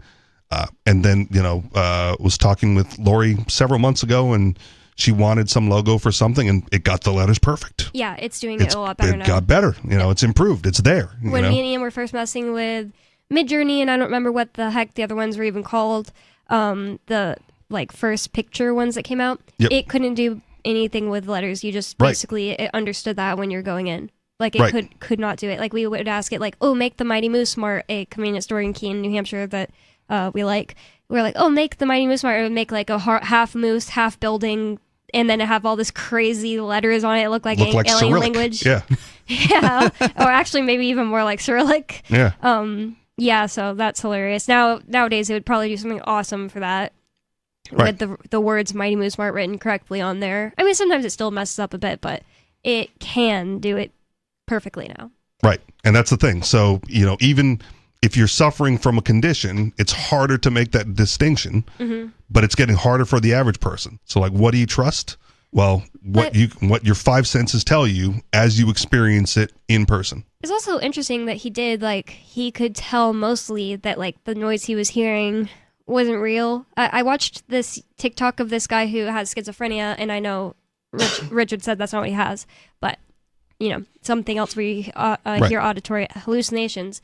So this guy who has schizophrenia was saying that people ask him all the time, how do you know when you're hallucinating? He said because he hears a thing, but it always feels like it's coming from the wrong place. Like he hears somebody talking to him, but there are no people behind him, and he knows that it feels like it's coming from behind him. So, something like that. He was like, I'm not sure if that's going to make a lot of sense. It just always feels like it is coming from a strange part of my head.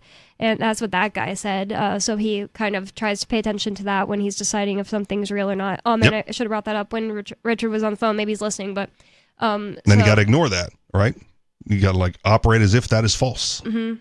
Otherwise, you get into trouble, walking off a cliff or trying to mount an invisible horse. Yeah, or believing somebody just called you fat to your face, and really it was the other voice. Yeah, something like that, because a lot of times these voices get really nasty, I guess, especially when somebody has specifically schizophrenia, that a lot of times they're just like really nasty to the person, which is awful. It's really sad. Another way to ignore it, right? Like, well, I'm a good person, so anytime someone says something nasty, I just assume they're hallucination. Yeah. There you go.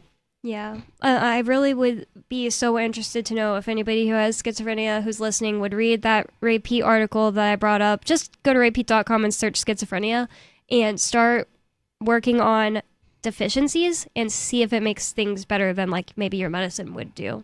There's a spider walking around the studio. I'm sorry I had to bring it up. I was going to not bring it up on there, but it's like it's walked all the way around the room to be above me. I'm freaking out, to be honest.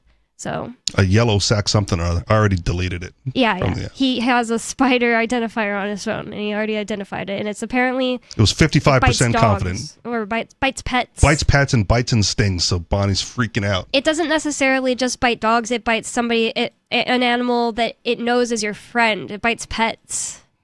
That's what it said specifically, that bites pets. I'm kind of joking, but it's just weird. That no, that's what the app said. Bites pets. Yeah. Only if you love the dog will it bite it. I wanted to kill it. The app didn't say that. You might have seen it on the if you were watching on live, that I got up on a chair and Bonnie's freaking out, did man. something near the clock on the ceiling. No, I'm seriously. The secret is there's no spider. Oh no. Is she hallucinating? That would be awful if I hallucinated spiders. That's like my least favorite thing. The truth is there is no spider. I wish I was just Bonnie, like a little did you take mushrooms before the radio show? Not did this you give her time. mushrooms before the I didn't give her any mushrooms as far as I know. Riley, did you see the spider, right? No. Oh no. It's not real. Why are you trusting me? I can't see. Oh, okay, good. Don't trust my eyes. Yeah, we should have Riley draw a spider just to see what he thinks it looks like. Have you ever tried to draw something somebody asked you to draw to see what it comes out like? It's been a while, but Oh, so you have tried that before? I've tried. Okay. Well, I actually It's do a want fun to find gimmick. out. You could be an artist, the blind artist. Who will draw whatever you describe. That was an interesting call. Porkfest booth 12. And Free Talk Live is supposed to do. It brought us on a whole new topic, and we stopped talking about what we were talking about before. And that's awesome. That's what Free Talk Live is all about. But when we get back, we're going to talk more about the girl who had an abortion and got basically stalked by the Texas government. More Free Talk Live coming up. 603-283-6160 if you'd like to call in. Are you about to meet the media? If you're about to be interviewed, do their homework for them. Know this about the person who will interview you. He or she is busy, so expect minimal, if any, preparation. He or she doesn't know as much about your topic as you do. He or she isn't as concerned as you are about getting your message out, so you need to take responsibility. Provide a biography and fact sheet, photographs, or other materials that tell your story. Reporters won't be put off if you supply frequently asked questions. Remember, Public Speaking 101, at the end of the speech, what's the one thing you want them to remember? You can download the document I supply to reporters who interview me and squirm through a video that demonstrates how not to conduct your media interview at www.survivalspeech.com. I'm Holland Cook. From Feature Story News in London, I'm Ollie Barrett. Hamas officials are signalling they will reject the White House's latest plan for a ceasefire deal in Gaza. The US says Israel's accepted the proposal, which includes a 60-day pause in fighting and the release of more hostages and prisoners. Hamas believes the plan doesn't satisfy core demands such as an end to the war. Military analyst Major Andrew Fox says long-term solutions to the crisis look elusive. There's a huge amount of clear blue water between the two negotiating sides at the moment. Bottom line is Hamas wants to survive. That is a win for them in this war. The conditions that Israel is demanding are that Hamas removes itself from power and releases all their hostages, where the hostages are the only thing ensuring Hamas's survival. So we're in this wicked loop. US President Donald Trump's global tariffs have been temporarily reinstated after a federal appeals court agreed to pause a ruling halting the import taxes while it considers the White House's appeal.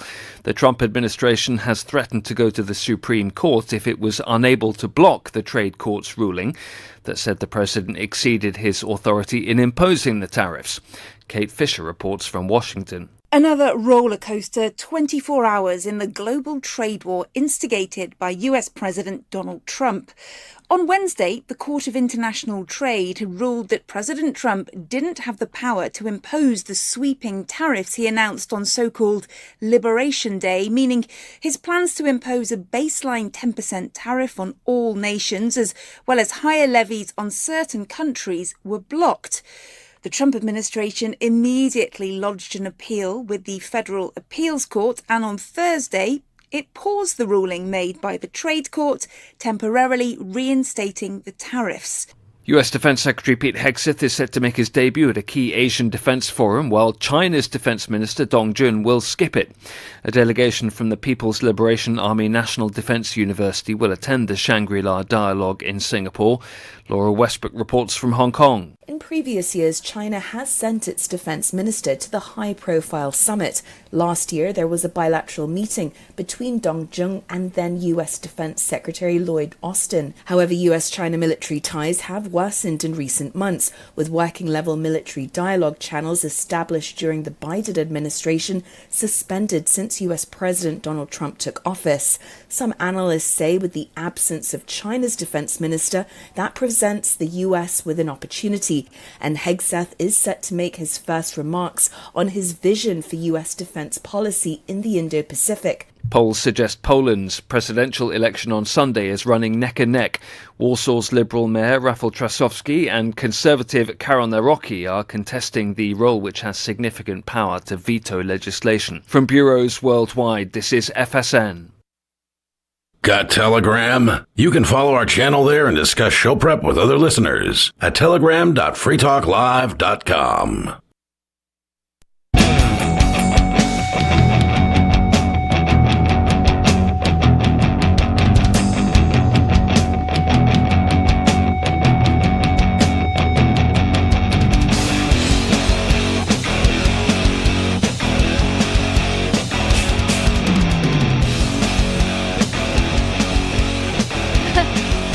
Free Talk Live. It is Free Talk Live. Rich is making fun of me, so I was laughing. 603-283-6160 is the phone number. And on Free Talk Live, you can bring up whatever's on your mind. You can call the number 603-283-6160 and bring up any topic you want. And I would like to thank Robin for being an amplifier with us here at Free Talk Live. That means that Robin went to amps.freetalklive.com and signed up to support the show. AMPS stands for Advertise, Market, Promote, and Support.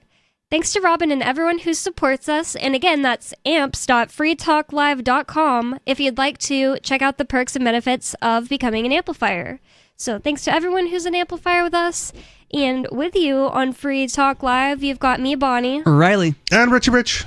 And I definitely wanted to get back to this article. We didn't get very far into it, and I really want to know what happened. Like, we know that Texas used automated license plate readers, ALPRs, to go into other states, even way outside their jurisdiction, searching for this woman who left Texas to have an abortion. So we don't know if she got caught or anything like that. So let's see what they have to say here at theguardian.com. So back in 2022, a few months after Roe v. Wade was overturned, The Guardian published a piece on ALPRs, warning that an expanding web of license plate readers could be weaponized against abortion. They're already a weapon. I hate when these people say X, Y, or Z weapon is going to be weaponized. Like, the police are being weaponized against blah, blah, blah. Yeah, they've been the police have been used as weapons for goodness knows how long, at least since the Patriot Act. They just are weapons. That's what they are. Well, again, the common presumption is that these license plate readers are going to be used for good, as the example given carjackings and kidnappings. Mm-hmm. right? And you wouldn't say that they've been weaponized in order to stop hijackers and kidnappers.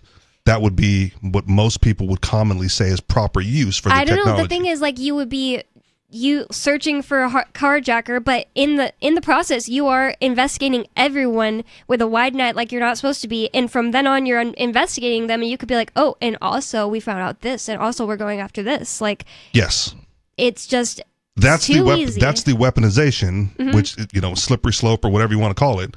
But most people would agree that it has a functional, proper use in actually preventing crime. Yeah, I don't know. And rights violations. I just think that you shouldn't have to be opted into this thing just because other people do something wrong. Understood. So it says it focused, the article they're talking about, on a company called Flock, one of the big players in this space, which promises a holistic solution to crime. Never heard of it. Interesting. Flock's technology could be used to criminalize people seeking reproductive health and further erode people's ability to move about their daily lives free from being tracked and traced, one expert told The Guardian at the time. Another civil rights expert warned that Flock, which has stated that it is happy to provide technology to help enact whatever laws have been passed. There's the weaponization. Whoa. Yep. And it's just like, oh, any law that gets passed, any law. Really? You're just going to outright say that? Like, you don't care if the law is just or not? In some people's minds... Round up the Mexicans. Get them on camera. In some people's minds... I want mass deportations. What there is you go. right or wrong is just, is there a law about it? That's horrible. That's a horrible way to decide what is right or wrong for yourself. And it's a bypassing of conscience. Absolutely. With there's no personal responsibility to determine for yourself what you think is right or wrong. It's just, well, they said so. That's disgusting. The authorities say so, therefore it's right. And that's why I say... I had to turn in my landscaper. He was clearly an illegal. Yeah. Sorry. It's just ridiculous. So basically... It's just like those people that Mark always brings up. He says that there were, what is he? He's a Quaker. Yeah. There were Quakers, and they believe strongly, like, there's never, ever, ever, ever, ever a reason to lie, no matter what. It's always wrong. It's always a wrong thing to lie. And they were helping hide slaves, like runaway slaves. And then the, police would come looking for these runaway slaves, and they were like, oh, you're a Quaker, so just tell me, do you have a slave hidden here? And there were Quakers that said, well, I can't tell a lie. There's a slave hidden here. But there were some that when, you know what, it's better for me to lie in this instance than to tell them on the slave and get the slave taken back. So, I mean, clearly one of those is more moral than the next. Right. Like, right. you There are definitely times when you don't have to tell anybody the truth. It's really not anyone's business. If some authority figure comes to you and says, are you harboring this person? You don't have to answer that question. It's always fine to lie to a cop. Absolutely, always, every time. Yep. Yeah. The Rothbardian ethic is you have no obligation to be truthful to those trying to harm you.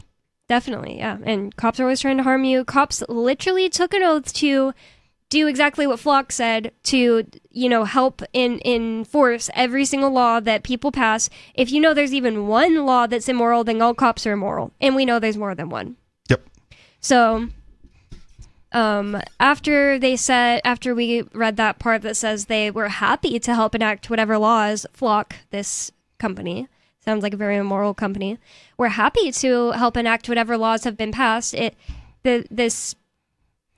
One expert says it illustrates how surveillance isn't actually about benefiting society or protecting people. It's about enforcing the political goals of those in power. Yep. Unfortunately, all these experts have been proved right.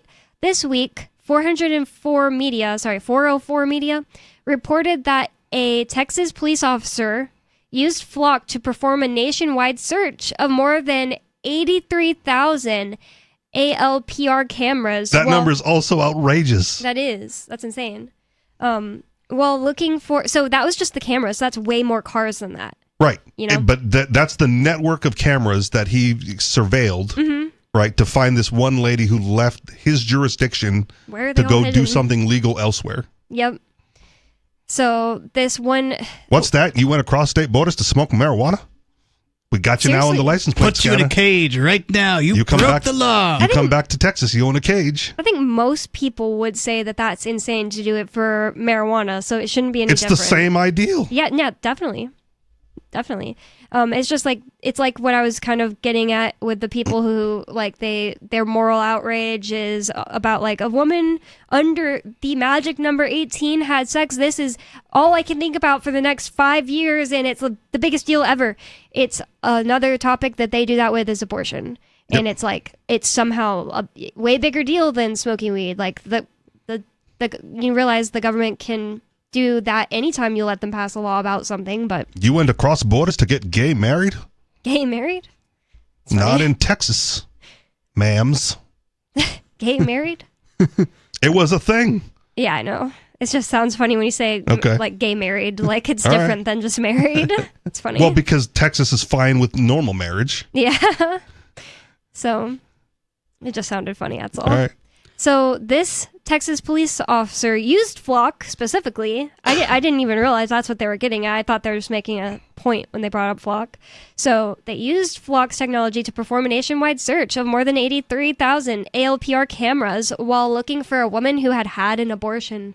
Abortion is almost entirely illegal in Texas, but law enforcement reportedly looked at cameras in states such as Washington and Illinois, where abortion is legal.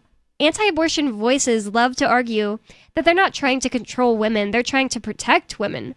Funnily... BS? Yeah, that's insane. BS? They want to put people in cages for things that they shouldn't even know are going on inside their uteruses.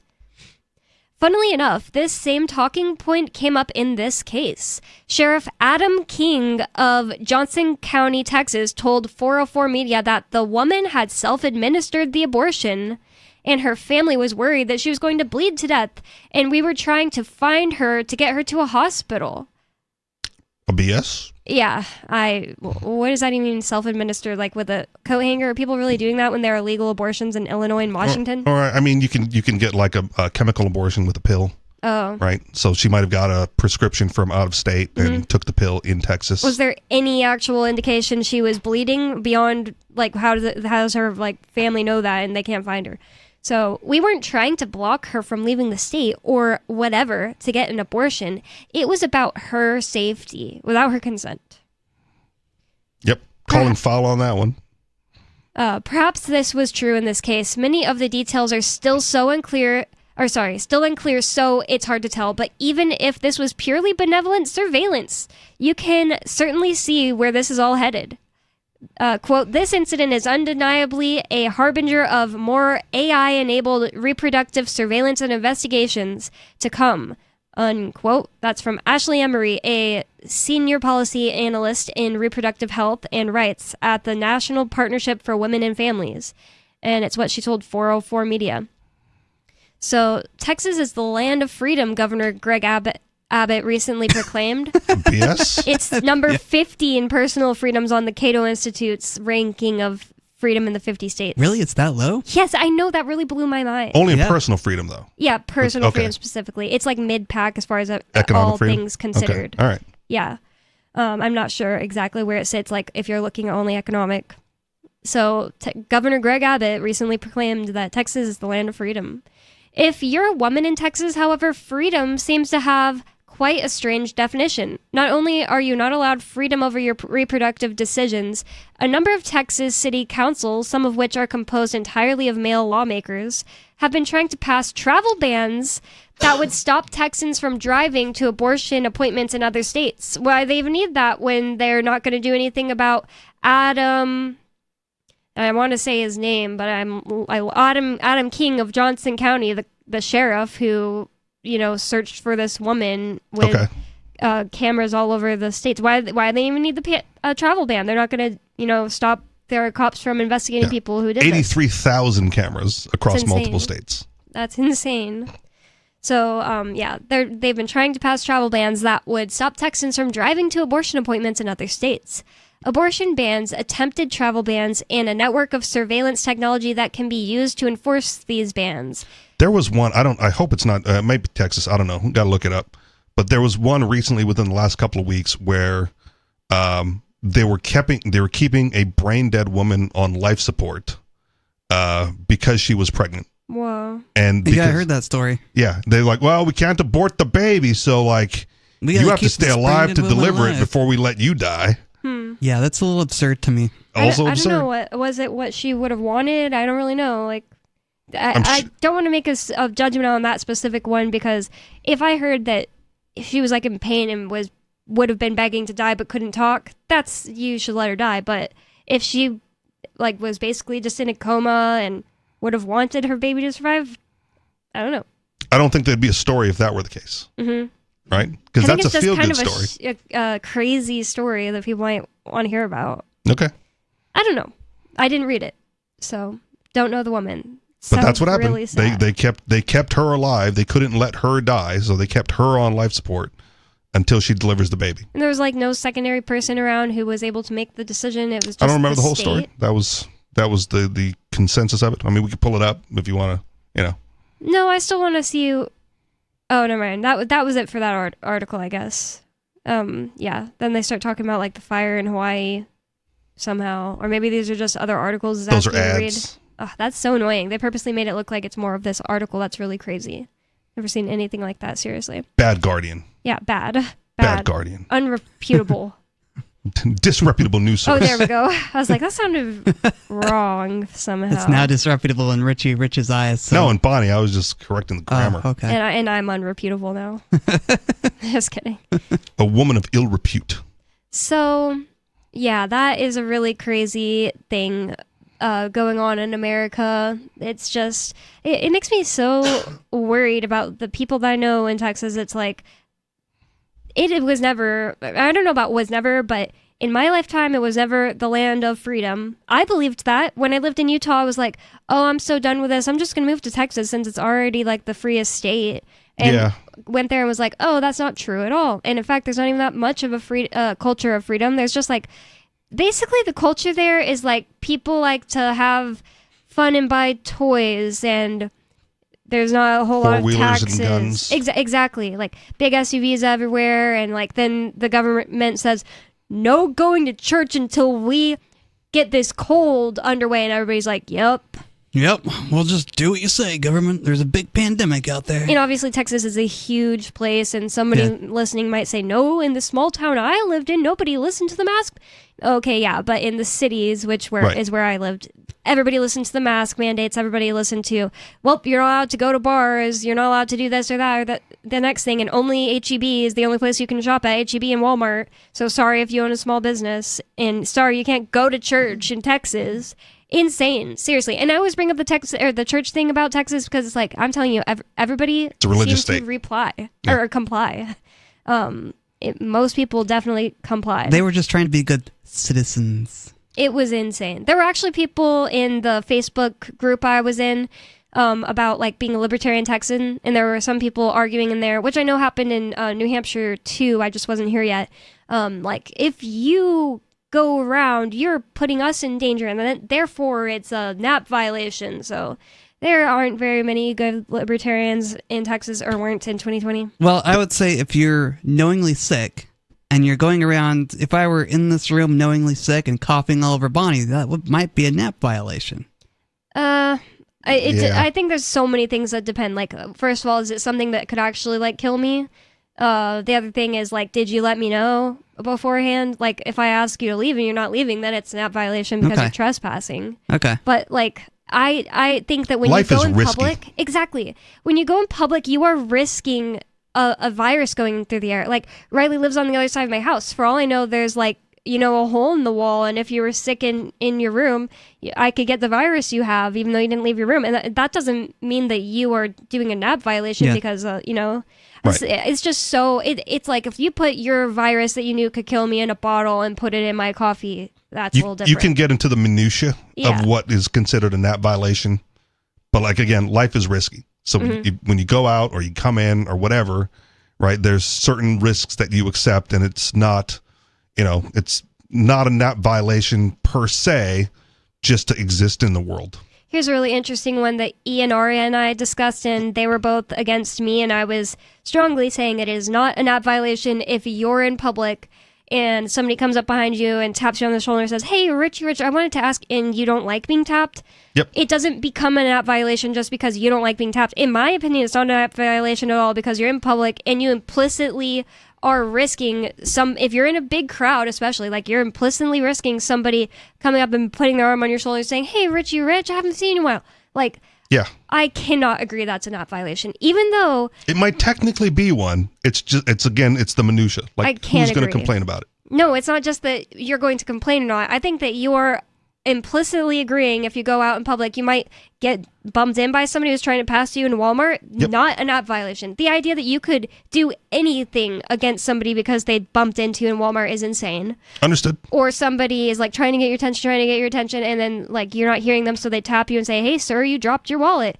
The idea that you could harm them because they tapped your arm is insane. Well, again, that's not the violation. That's like what you would consider the administration of justice after the fact.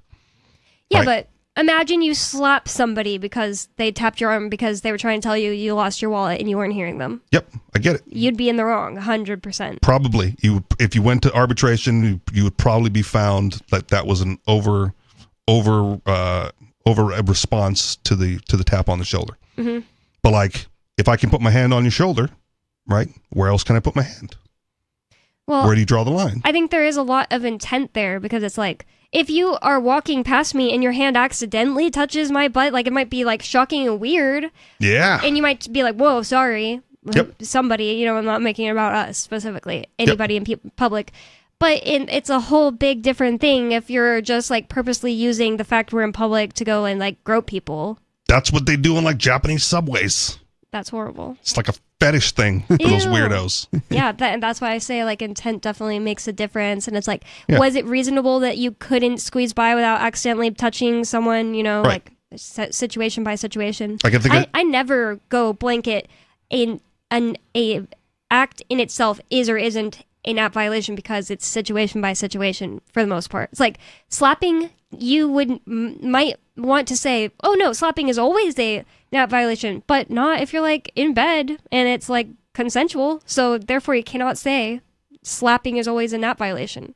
Or if somebody tells you, "Hey, if you see a mosquito on me, get it," and you're sitting there talking, and then they slap you, right? You told them to, So therefore, I can't think of a time when maybe murder is always, because you can't undo that.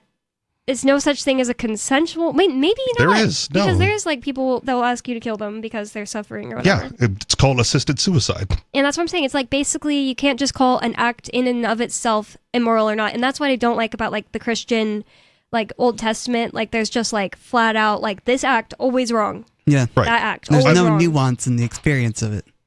Well, and this is the thing. I think there's nuance in the response, and again, the administration of justice, right? But if you're saying that I can always put my hand on you because it's situation by situation, No one would say that. right? I think a lot of libertarians, maybe this is my opinion, but a lot of libertarians think the non-aggression principle is a law and we have to treat it as though it's a law. No, it's a principle and life is nuanced. Well, it's a principle that requires reciprocity. What do you mean by that? It doesn't work if we both don't agree to it. Okay. Yeah, that's true. That's why I believe in the Free State Project and moving as many people who profess to agree to it to the same place so we can try to create a society within ourselves, like the Shire Society. You can go to shiresociety.org to read it.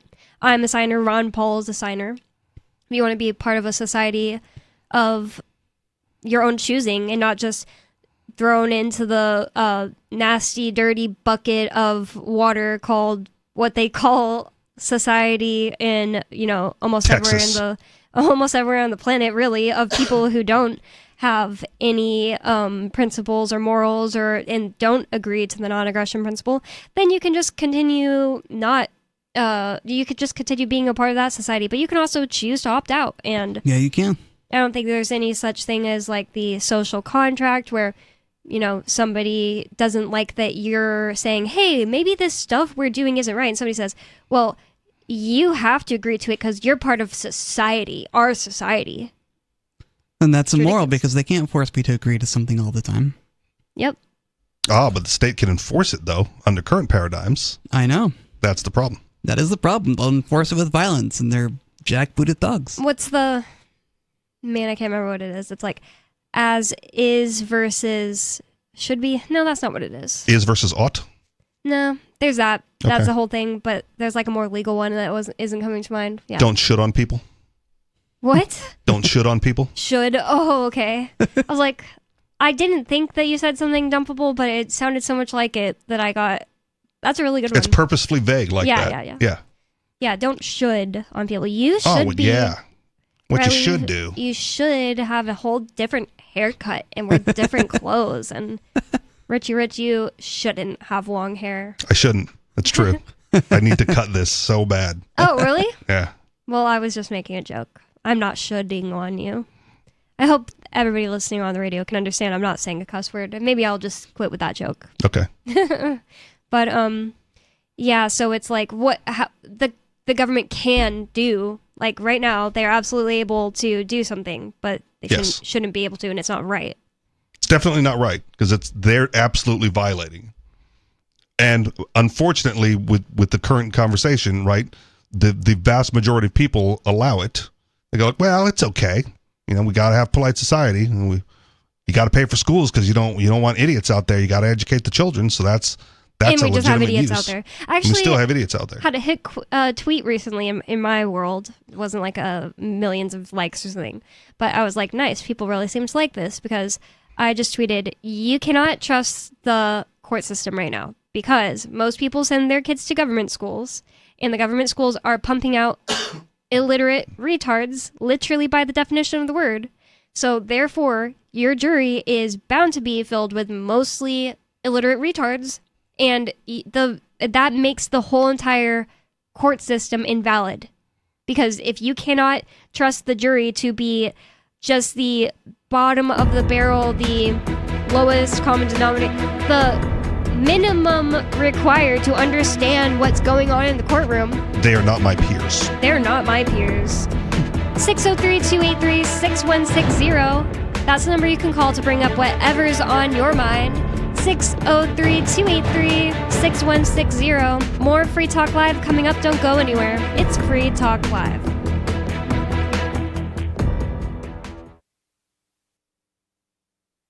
Free Talk Live. If I was freezing to death in the car with the keys on the floor, I'd still been charged in New York. In any case, so what happened with me was, they threatened me with 4.5 years in a state prison, and this is what led me to the ideas of liberty. That I say, this is crazy. I didn't hurt anybody. What's going through my head is, this can't happen.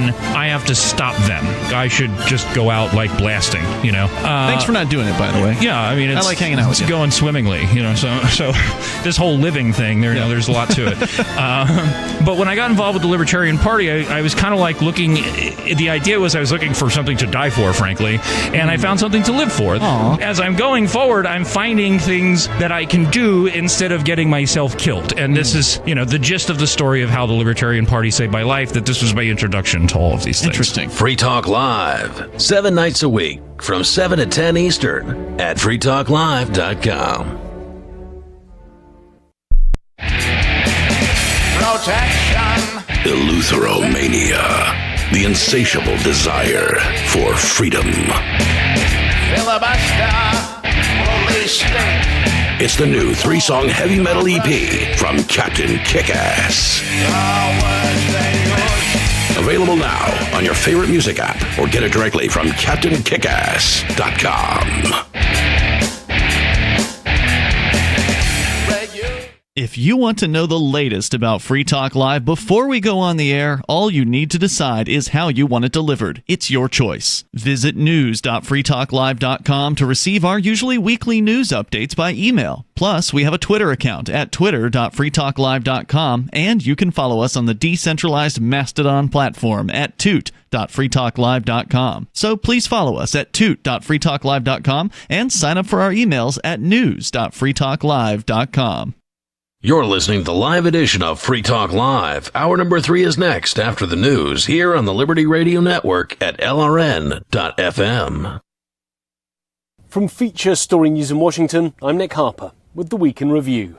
It was a rollercoaster week for tariffs this week as US President Donald Trump's economic policy was banned by a court in New York, only for an appeals court to temporarily reinstate the tariffs Less than 24 hours later, the Trump administration has now threatened to go to the Supreme Court to get it to rule if the president's tariffs are legally sound, as FSN's Kate Fisher reports from Washington. On Wednesday, the Court of International Trade ruled that President Trump didn't have the power to impose the sweeping tariffs he announced on so-called Liberation Day, meaning his plans to impose a baseline 10% tariff on all nations, as well as higher levies on certain countries, were blocked.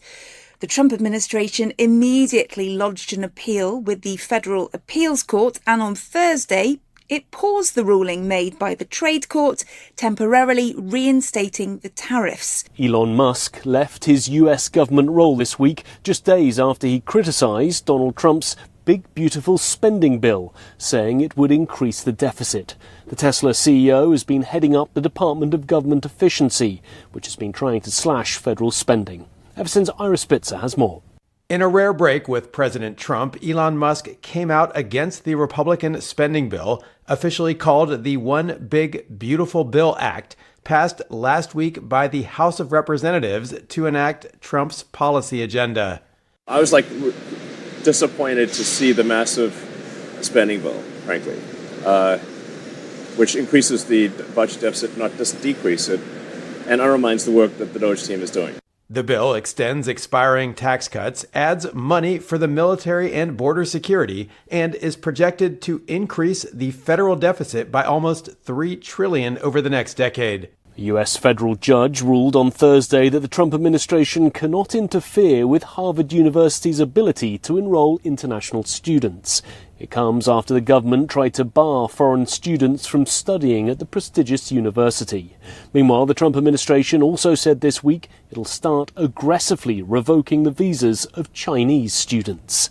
Ever since Tony Waterman reports. It's unclear how exactly the U.S. will determine whether a student has connections with the Chinese Communist Party or what fields of study are considered crucial.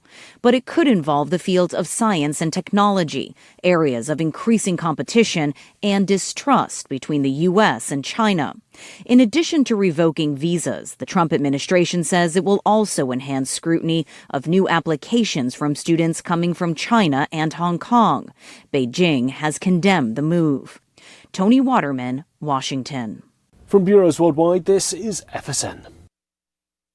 New data out this week showed inflation in the US slowed in April, with President Trump's tariffs having little impact on prices so far. Despite that, Wall Street struggled on Friday after Mr. Trump claimed China had violated a trade agreement with the US. Ever since Mitch McCann reports from New York. According to the Commerce Department, prices rose 2.1% in April compared with the same month last year, a reading that was down from 2.3% in March. When volatile categories like food and energy are removed from the data, core prices rose 2.5% in April from last year, also less than the 2.7% recorded in March. Spending slowed for the month, increasing by just 0.1% compared to 0.7% the previous month. Declining inflation is at odds with some economists' predictions that inflation would rise rapidly after Donald Trump's tariffs, but that's yet to be seen in the data.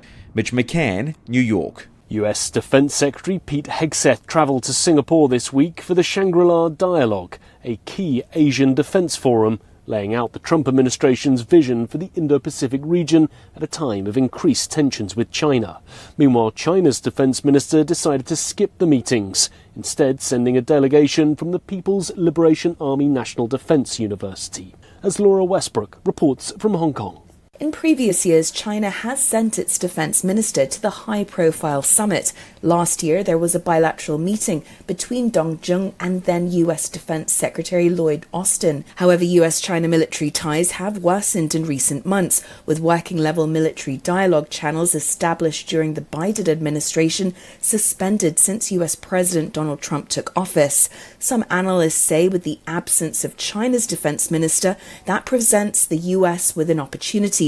Laura Westbrook, Hong Kong. And that was the Week in Review. That's Feature Story News. Nick Harper reporting. Everyone needs to get a justice shed. So you have a place to throw that little juvenile delinquent you caught loitering out on the street corner. This is not rocket science, people. I just call up my neighbors, Frank and Terry. We get out there with baseball bats, fishing nets, and we knock that suspect out. And we toss him in our justice shed. We just start dealing out some shovel beatings. That's democracy, people. That's the biggest benefit of the Justice Shed, people. You are in charge. Our Justice Shed was all filled up, so we created this Justice Cage. It's just as good. These guys, I think we caught them shoplifting, and this is my daughter's boyfriend. Look, if you don't have a yard big enough to place a Justice Shed in, go out and get yourself a Justice Barrel. I don't care. The important thing is to take control of your safety by any means necessary. This is the Onion News Network. Our Matrix server is about as free as internet chat can be. Join the existing rooms or create your own at chat.freetalklive.com.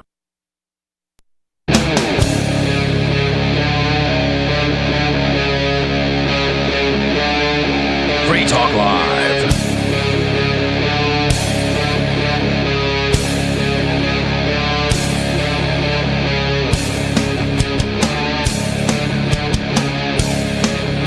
And we're back. We are back. It's Free Talk Live, talk radio that you control. That means that you can call 603-283-6160. 603-283-6160. Is everyone in New Mexico okay? Because we didn't get a call from Sarah or David yesterday. Don't jinx it. Or today so far. Is everybody in New Mexico okay? Was there a sinkhole? There was an earthquake and everyone fell into the ocean. Oh my god. Did Predrag die in the Ukrainian war? You mean the I don't even think they border the Gulf of Mexico. Yeah, they don't. No, I don't think they border the Gulf of Mexico either. Yeah. Maybe they border the Colorado River. Maybe there's a major upsetting of the Colorado River and it washed away New Mexico. Washed away New Mexico and Noah's flood came again. What is going on in New Mexico? We need to get to the bottom of this. Car accident is what it is. Oh my god. It hit pedestrians. Pedestrian involved homicide. Oh my gosh, that's horrible. That is horrible.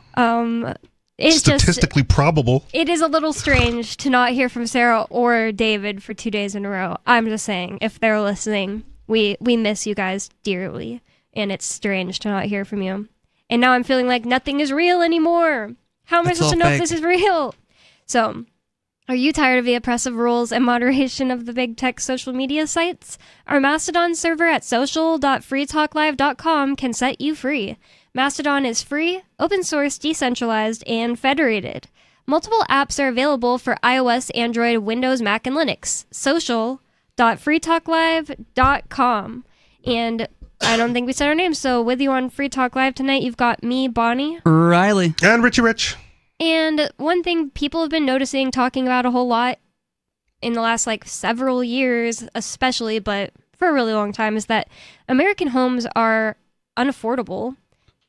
Yep, generally at this point for a lot of people in a lot of places. And especially for the youngest generation, just starting off, the starter homes are more expensive than they've ever been. Oh yeah, and you know, back in my parents' day, a starter home was what everyone started out with. It was cheap, it was easy to get into, but now with inflation, with housing, it's impossible. Virtually suppressed impossible. wages.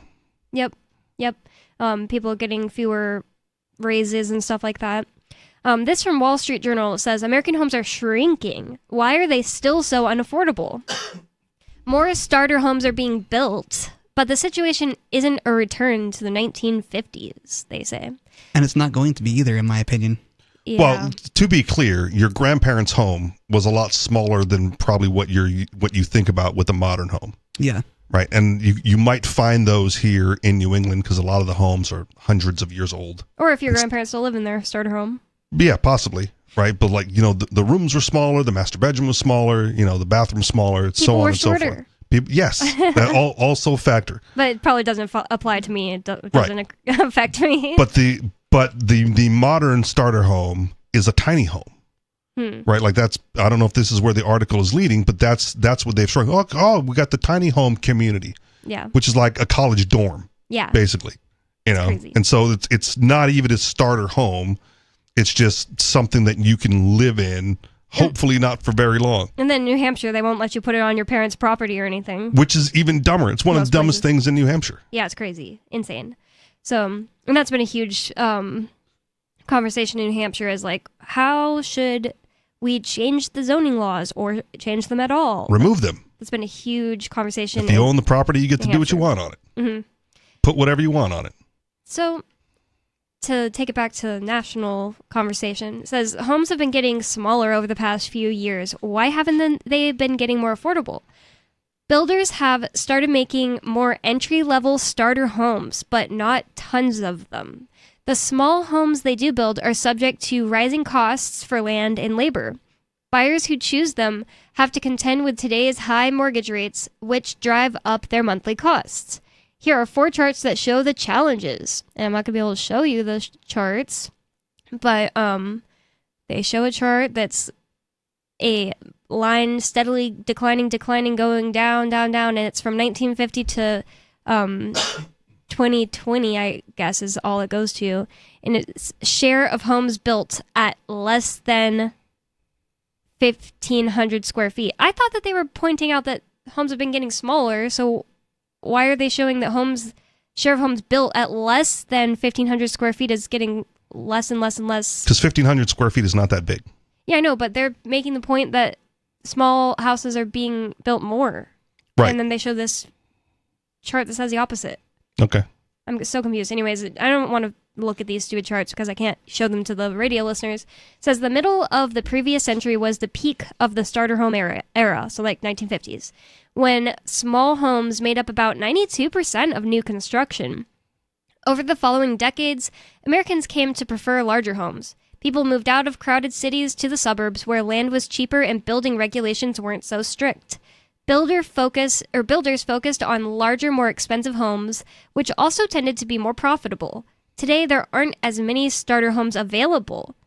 Builders have been focusing more on the starter home market, particularly over the past few years, as high prices and mortgage rates made bigger homes prohibitive for first-time buyers. So I think that chart was demonstrated prior to this, right? They were building less starter homes. Yeah, I was like, it did it in 2020. And after 2020, that might start to crest the other way. That makes a lot more sense. Okay. Yeah. So we have a caller on the line. We're going to see caller. You're on Free Talk Live. What's on your mind? Oh, hey. Summoned by Bonnie. Hi, on. I did a summoning spell. Hey, Sarah. What's on your mind, Sarah from New Mexico? Oseo Sarah. Oh, yes. You know that Washington State, they have this thing called intelligent speed assessments. Intelligent what? It makes you do the speed limit by GPS. Intelligent speed assessments? That's what it sounded like. Right. Assistance, yeah. Oh, assistance? So it's a statewide law. They're just going to make you do the speed limit. How? By taking control of your vehicle? Because that's not scary. I'm going to Google what she's talking about. By GPS. So this is very new. They're not going to ticket you. I mean, but weren't they doing this in England already? They were doing something similar. How do they know? Oh, here's what it is. It's intelligent speed assistance devices are mandated in Washington for drivers with a history of excessive speeding or reckless driving. Oh. Okay. So that's what it is. Mm-hmm.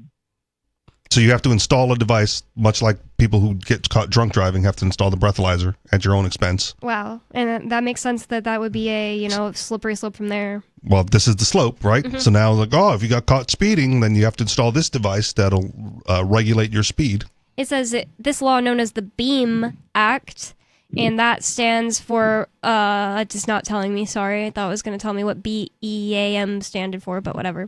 Someone's going to die. Aims to curb speed-related accidents and fatalities. The ISA, the Intelligent Speed Assistant devices, use GPS to restrict vehicle speeds to posted limits.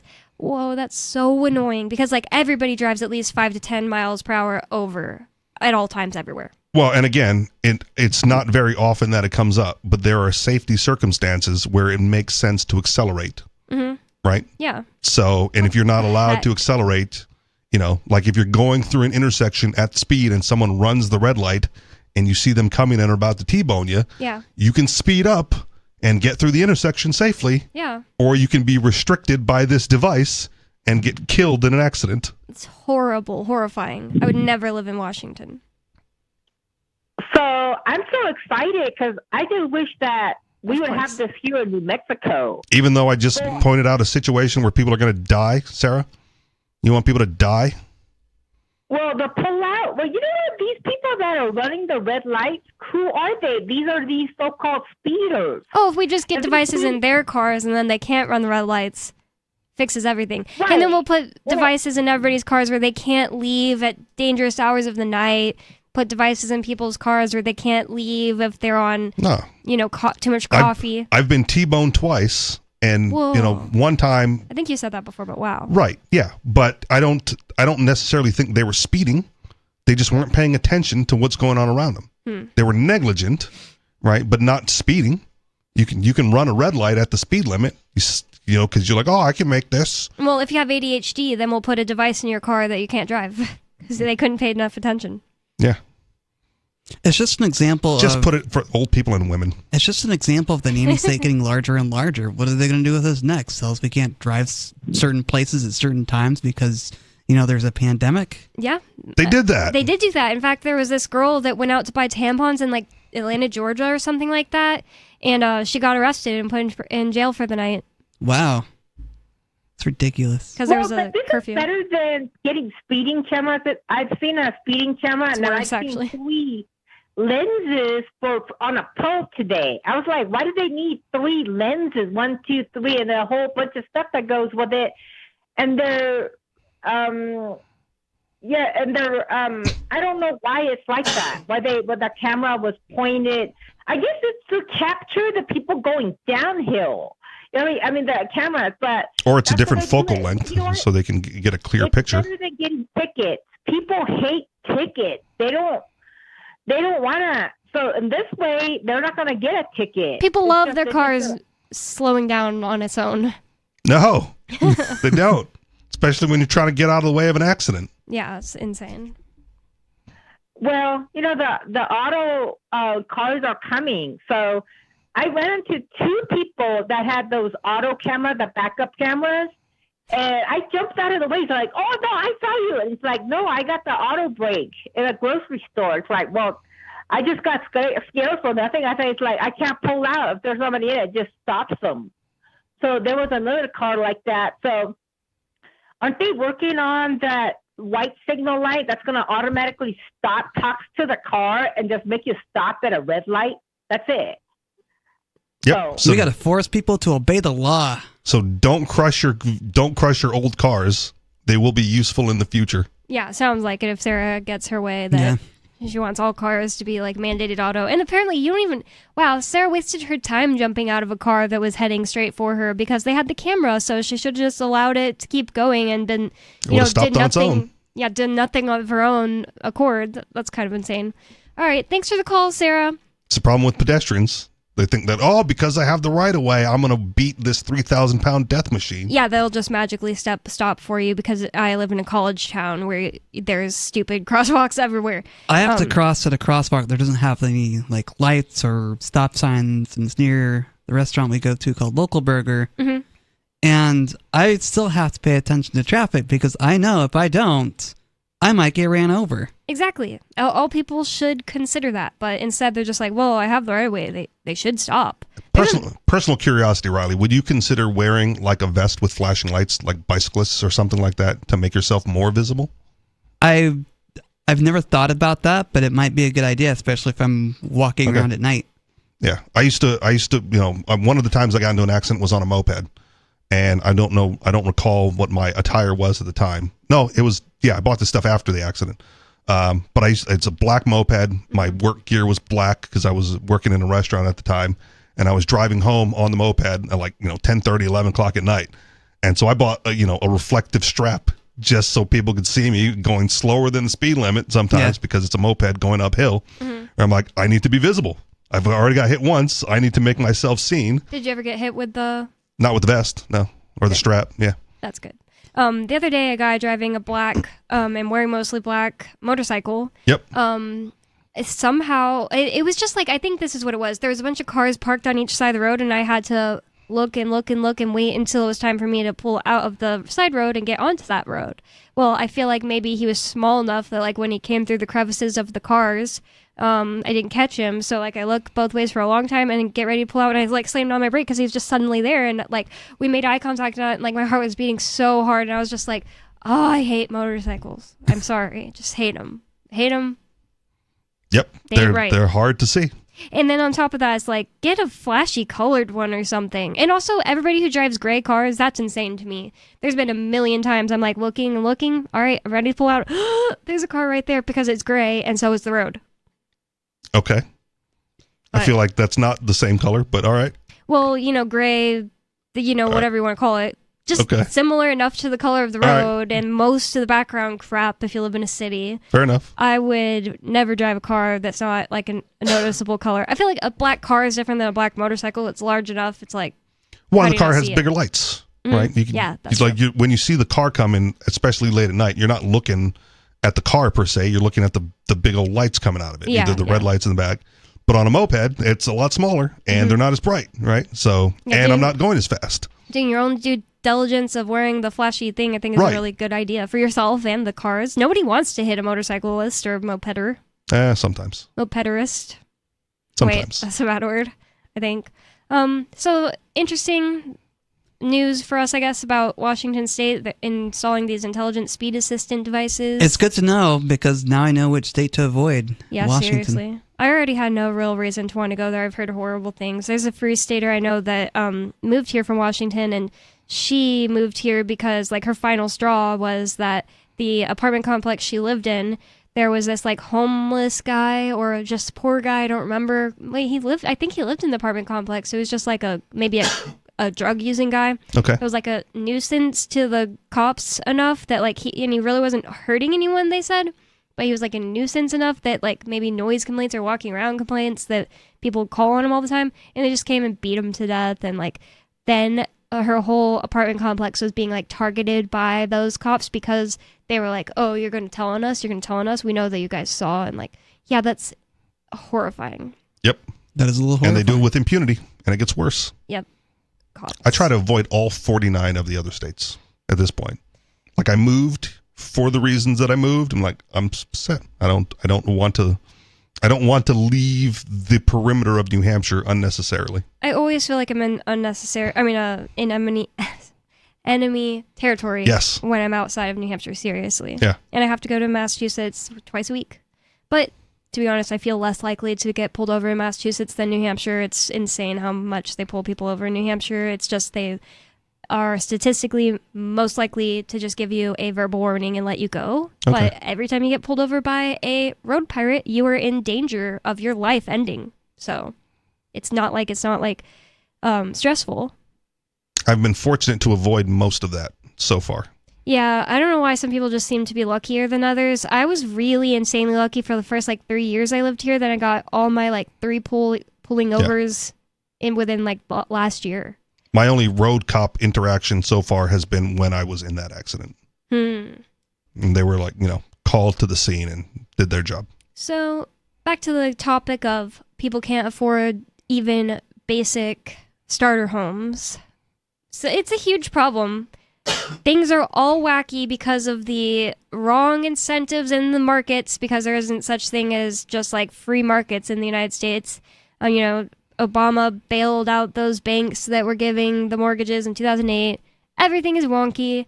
Things aren't going to be right until there's a crash and things just restart themselves. There's no such thing as us getting out of this just completely unscathed because of the way that the people, the powers that be, the people that claim power over us have mismanaged things, and this is going to be painful. And it's hard to blame the builders, right? They went, bigger houses are more profitable, so we're going to build those. Yep. Right? That's our prerogative. It says it is harder for builders to make money on smaller homes. You don't say. Many of the costs don't necessarily adjust downward just because the home is smaller, such as the price of the lot or the expenses of getting permits. Many building material costs have risen by double-digit percentages over the past year, according to Cotality. While smaller homes tend to be less expensive, prices don't always fall as fast as square footage. Colorado Springs, Colorado is an example. Square footage of new construction homes there fell about 14% in the first quarter versus a year earlier, but the median new construction listing price dropped by only about 7%, so half, according to Realtor.com, which is operated by News Corp, parent of the Wall Street Journal. It's kind of a random, Probably a disclosure. Oh, okay. That means buyers aren't necessarily getting a break of the price per square foot of the median home. Might as well buy a bigger one. Yeah. So, well, that sucks, though, because things just aren't the way they really if you should can be. afford it, right? Wasn't it Zillow, the competitor to Realtor? They got in trouble because several years ago because they got the prices for the listings and then they were buying the homes directly and then reselling it for a profit. Oh my goodness! Because they go, oh, we know how much this is going to go for, and we'll just bump it up a little bit. I saw a chart recently where I was talking to some free staters, and I said, it seems to me that homes are not flying off the market as fast as they did last year. Like, there's already been 2 or 3 homes in my neighborhood that I just know would have been sold already, that have been on for much longer than they would have last year. And somebody was like, well, you're right, and sent this chart, and it was exactly that. It was time spent on market of homes that got listed each year, and it went way up this year compared to last. So, and I'm sure a lot of that has to do with interest rates, right? The interest rates went up right after COVID. I'm around that time. They uncapped the interest rates, and the interest rates went up, so it made it more expensive to buy the home. Right? Even if the market value was the same, it's going to cost you more in the long run in interest payments. Wow. So people are hoping for lower interest rates.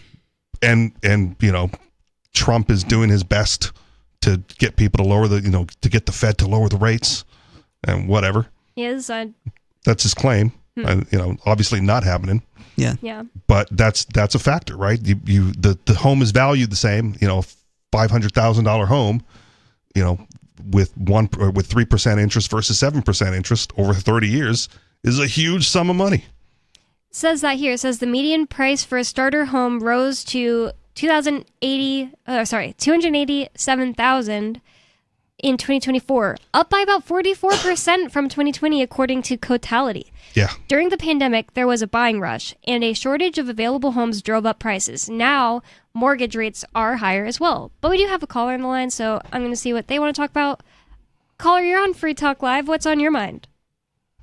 Hi, my name is Alu, and it's been a while. How are Hey, you guys Alu. doing? What's on your mind? Hey, I want to comment about Israel and Gaza that Jay Noon and the others were talking about last night. I think Jay made a lot of phenomenal points about, number one, the war is meant to be continuous. The war is not supposed to end, which is what George Orwell said, and absolutely the war is meant to be continuous because war is always a great justification for government tyranny and authoritarianism and surveillance and taxes. Now that's not to say that the people in Hamas are not fascists. Let's keep talking about this, but we're coming up on a break, Lou. So we're going to talk about, are the people of Gaza savages?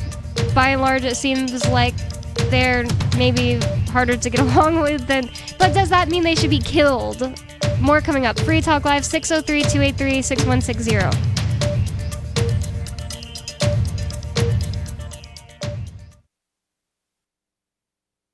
I've been told no in many different ways. I give you an order and you're going to obey it. George, you can go this way. You can do that and you have to leave here. You cannot bring signs into the rally. Walk with me. Well, I'm comfortable here, actually. Whoa. Hey. Who do you think you Excuse me. There is no video and audio allowed in this office. No, I have work today. You ain't going to make it. Wait a minute. Forget it. Hey! Oh my God! Unbelievable! Why are you running from me? Because you're scared me. What am I being detained for? You're being served. What is this? You're being served. What is this? Bureaucrats have a funny way of telling people no. That's the sound of the men working on the chain. Derek J's Victimless Crime Spree. Watch it for free and order the Director's Cut DVD at victimlesscrimespree.com. From Feature Story News in London, I'm Ollie Barrett. Hamas officials are signalling they will reject the White House's latest plan for a ceasefire deal in Gaza. The US says Israel's accepted the proposal, which includes a 60-day pause in fighting and the release of more hostages and prisoners. Hamas believes the plan doesn't satisfy core demands such as an end to the war. Military analyst Major Andrew Fox says long-term solutions to the crisis look elusive. There's a huge amount of clear blue water between the two negotiating sides at the moment. Bottom line is Hamas wants to survive. That is a win for them in this war. The conditions that Israel is demanding are that Hamas removes itself from power and releases all their hostages, where the hostages are the only thing ensuring Hamas's survival. So we're in this wicked loop. US President Donald Trump's global tariffs have been temporarily reinstated after a federal appeals court agreed to pause a ruling halting the import taxes while it considers the White House's appeal.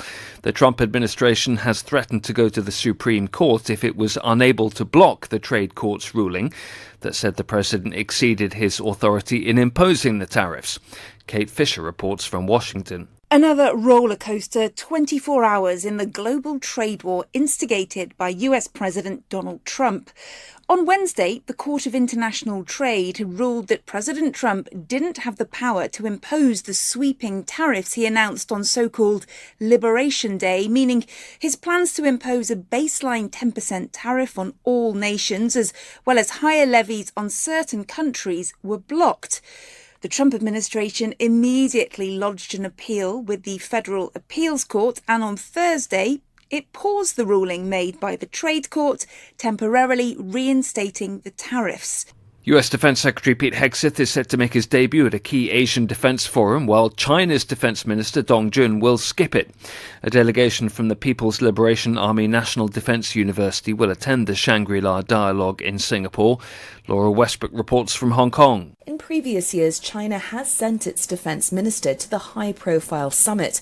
Last year, there was a bilateral meeting between Dong Jun and then US Defense Secretary Lloyd Austin. However, US-China military ties have worsened in recent months, with working-level military dialogue channels established during the Biden administration suspended since US President Donald Trump took office. Some analysts say with the absence of China's defense minister, that presents the US with an opportunity, and Hegseth is set to make his first remarks on his vision for US defense policy in the Indo-Pacific. Polls suggest Poland's presidential election on Sunday is running neck and neck. Warsaw's Liberal Mayor Rafał Trzaskowski and Conservative Karol Nawrocki are contesting the role which has significant power to veto legislation. From bureaus worldwide, this is FSN. You can stick it to the man and big tech. Join our FTL social mastodon at social.freetalklive.com.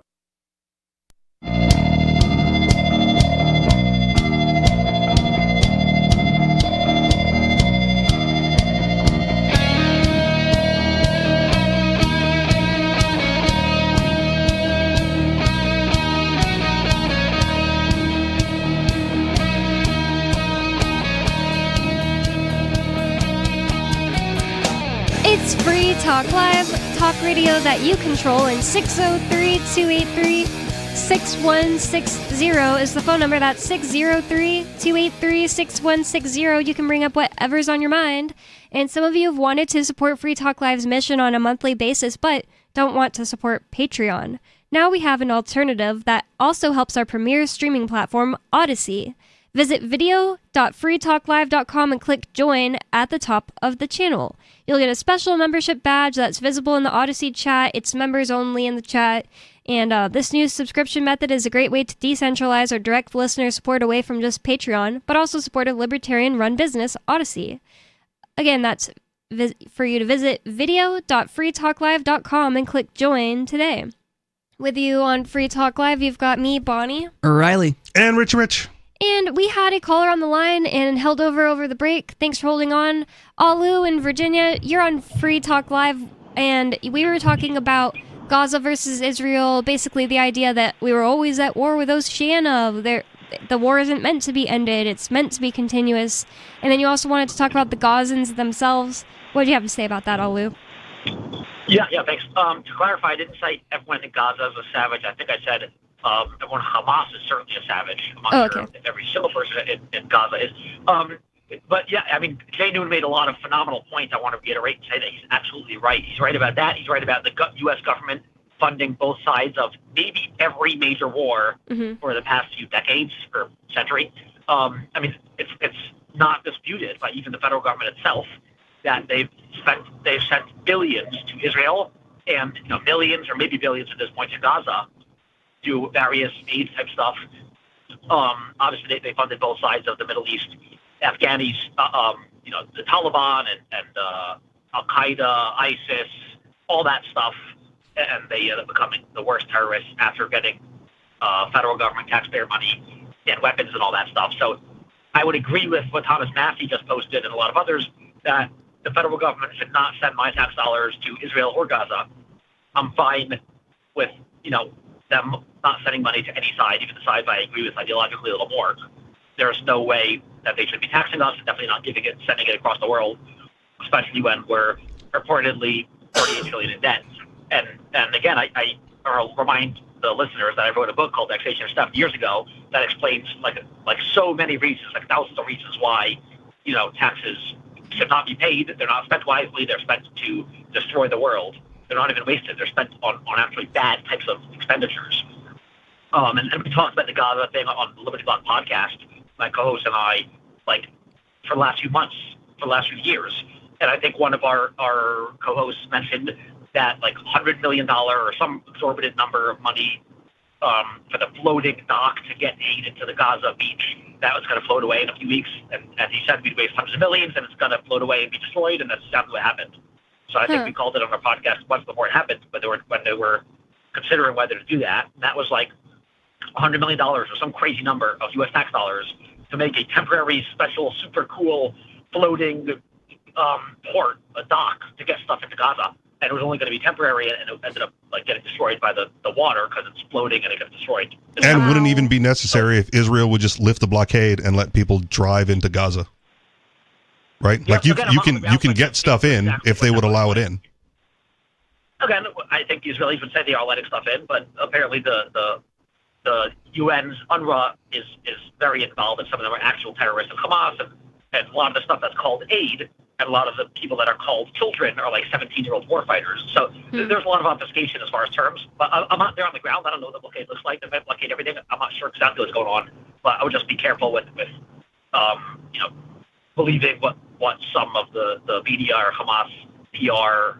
That's a common media tactic. It's well, we can say this technically, and it's in reality, it's not really that accurate. Well, when you watch the video of an Israeli missile blowing up a food truck, that definitely happened. It kind of brings pause to which side is propagandizing which.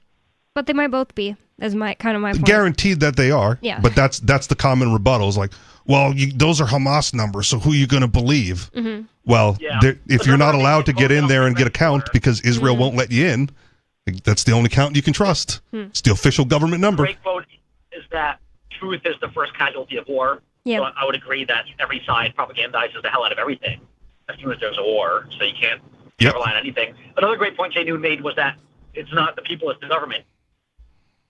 It's unique, but in general, in almost every conflict, I say it's not the people that are all bad. The Iranian government's bad. The people aren't bad. Israeli government's bad. The people aren't necessarily bad. The American government's bad. Doesn't mean I hate every American, but everyone should hate all governments and love all people pretty much as the standard. That should be the baseline of everyone. Yeah, again, though, but if the government facilitates bad acting by the people and the people act badly, right, who's ultimately responsible for the bad action? Yeah.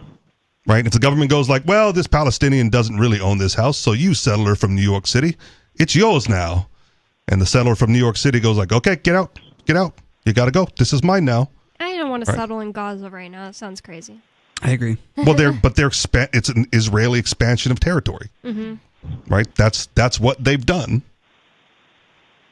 And the government facilitates it, but the settler from New York who's kicking out a Palestinian from their ancestral home seems like a bad dude. Wait, is that actually happening, or is this just really? That's happened.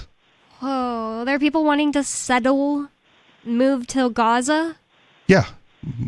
Right now seems like a horrible time. Mostly American and European Jews. That's insane. That seems really dangerous. Google it. Yeah, I would. It just seems like the state of Israel wants to expand its power so much in the name of their God and their religion that they're pushing other people out in the name of their God and their religion. And yet this war has been going on for so long over this piece of land. Yep. Alu? Well, I think in 48, when Israel was created, again, I'm not an expert in this, I don't claim to be, but it was created, I believe there was some desettlement of the people. And I generally believe that's pretty messed up to take people to displace people. As far as after that, more recently, my understanding was that Israel has been attacked and they've won wars and won a lot of territory and always given that territory back instead of taking it, which would be like the rightful claim. Like when attacked, they could have expanded to take over a lot of their surrounding areas. I think like Jordan, Syria, and Lebanon. Like I believe they've won in wars that they were attacked on territory. They've given it back. So I'm not sure if the displacing people and expanding the empire is necessarily an accurate representation of that. But yeah, I mean, in 48 when it was created, they did displace people, and that's why there were those guerrilla warfares back and forth in the 40s or 50s or whatever, and that's messed up. Again, you can look at the expansion of Israel, the map, right? Like the territory that they were given in 48 is significantly smaller than the territory they currently claim. And if you're of the position that territory can be won via conquest, fine, right? Then conquest it is. But it's a weird position for anarchists or libertarians to take. Richie, aren't you Mr. You have the rights you can defend and the power you can wield? Yeah. Yeah, I'm not that into that, but I think regardless of morality, obviously I'm anti-violence, but I do think if you're attacked in a war, when you win land, you win that land. Like that's my basic understanding. Well, but Israel wasn't being attacked. Right, they're the ones on the attack, expanding. Palestine wasn't expanding into Israel; it's been the other way. Yeah, the original creation. I already conceded the original creation was. I'm not necessarily comfortable with right displacing people who lived there to create the state of Israel in 1948. I probably wouldn't have voted for that if I was around in 48 with the UN, making that happen. Right. So again, then Israel should shrink back to that original declaration and cede that land back, unless conquest is allowed. And if conquest is allowed, like again, I'm fine, but I'm usually an outlier in anarchist and libertarian circles saying like that's okay. And the reason I say that's okay is more so because like there's a lot of landowners who are being taxed to death by the government. And they're unwilling to defend their property against the encroachment of the state. And then it just becomes like what it is. The government will oppress you if you don't fight back. And so if the Israeli government is oppressing Gazans, right, they got to fight back. Yeah, I think with Gaza, it's so complicated. Again, I think it's more ideological, and Hamas, whether they believe in Islam or not, or for whatever other reason, maliciously, they do want to just kill people, as far as for the sake of violence of killing Israelis.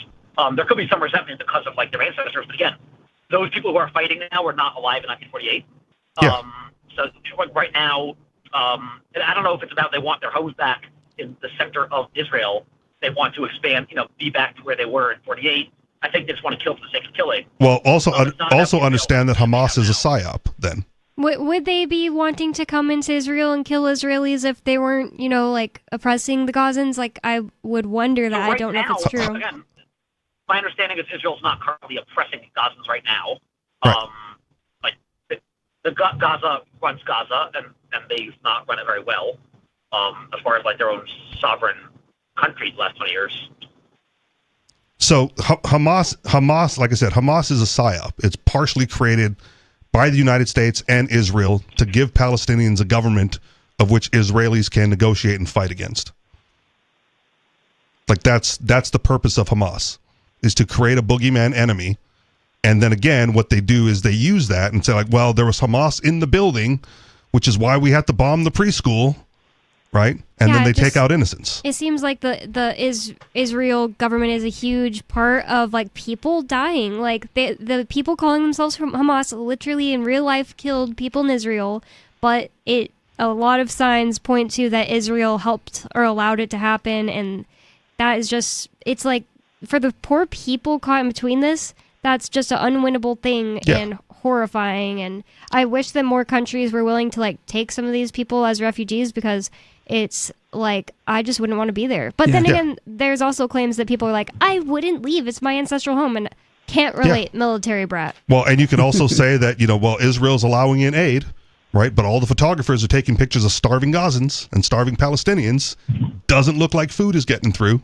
They're not fat and happy. The thing about aid that I realized years ago that a lot of people don't think about is when the federal government sends aid to a country, they're sending it to their leaders. Obviously, that's the most, the simplest way to send it. The leaders almost never distribute it effectively, and maybe not at all, to the end user, the end recipient. That's fair. The starving 7-year-old African girl. They keep it or give it to the NGOs and profit, blah, blah, grift, whatever, billionaires. And that's the issue. We're sending money to the leaders of Gaza, which is Hamas, and that's where tax dollars are going. You think Hamas is giving it to the starving 5-year-old or using it on themselves or making weapons? It's very obvious. Well, if they're sending money, but this is actual food trucks, right? This is something that they can't turn into weapons. They can only eat or distribute. Haven't we confirmed that the UNRWA, the United Nations aid of blah blah whatever, is like actually terrorist stuff? That what they were bringing in was not aid; it was terrorist support. Well, again, you're gonna have to pick a news outlet to trust.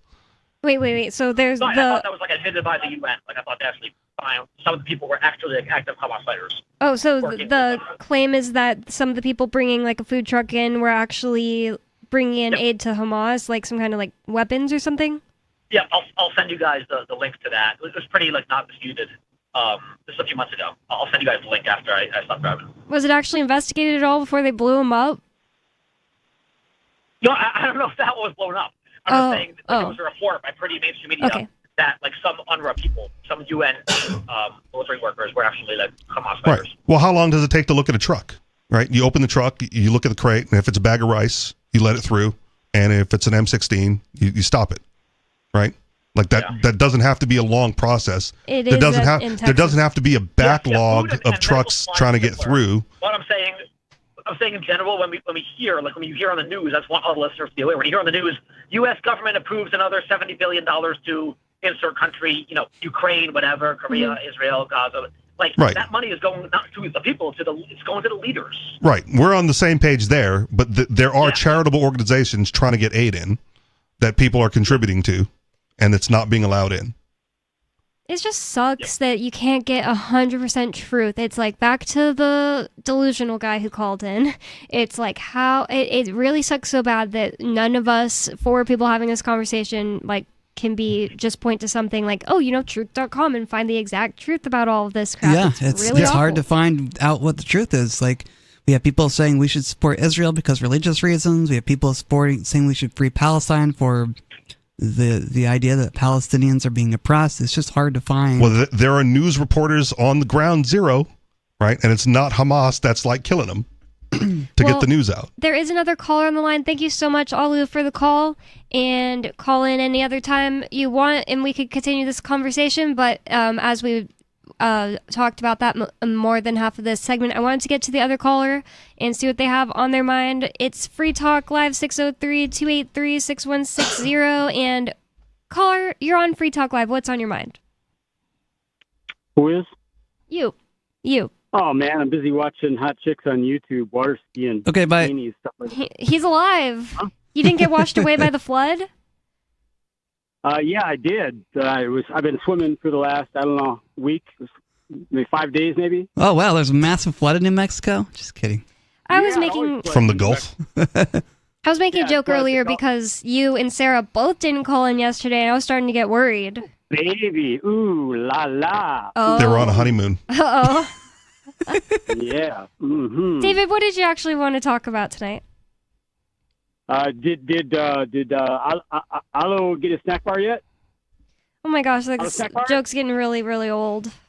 It would be hilarious if Alu made like a pork fest stand called Alu's Snack Bar. It'd be funny, but you're not going to be able to buy anything from him. You're not in Virginia. Because it's going to blow up. Bonnie, I'm hungry for. I seriously think somebody needs to like explain to you in a way that you'll really understand like what is and isn't funny, and maybe you just. Alu's Snack Bar only sells Warhead candies. It might have been funny once or twice, but not a million times. Who cares about funny? Obviously, Clearly you, 'cause not you were trying to you. take jokes. But I'm really hungry for some jihadi food. Okay. I don't even get what that means. It doesn't mean Because anything to Alu's me. a Jew. Yeah, but what's jihadi food? What's it? What's the play He just on wanted that? to say Jew. Jihadi. That's those good-looking chicks from Israel. Never heard of it. Because she's a Jew, They're hottie. jihadis. Okay, well, if you don't have anything else Enjoy to the say, falafel. Who says I don't have anything else, dude?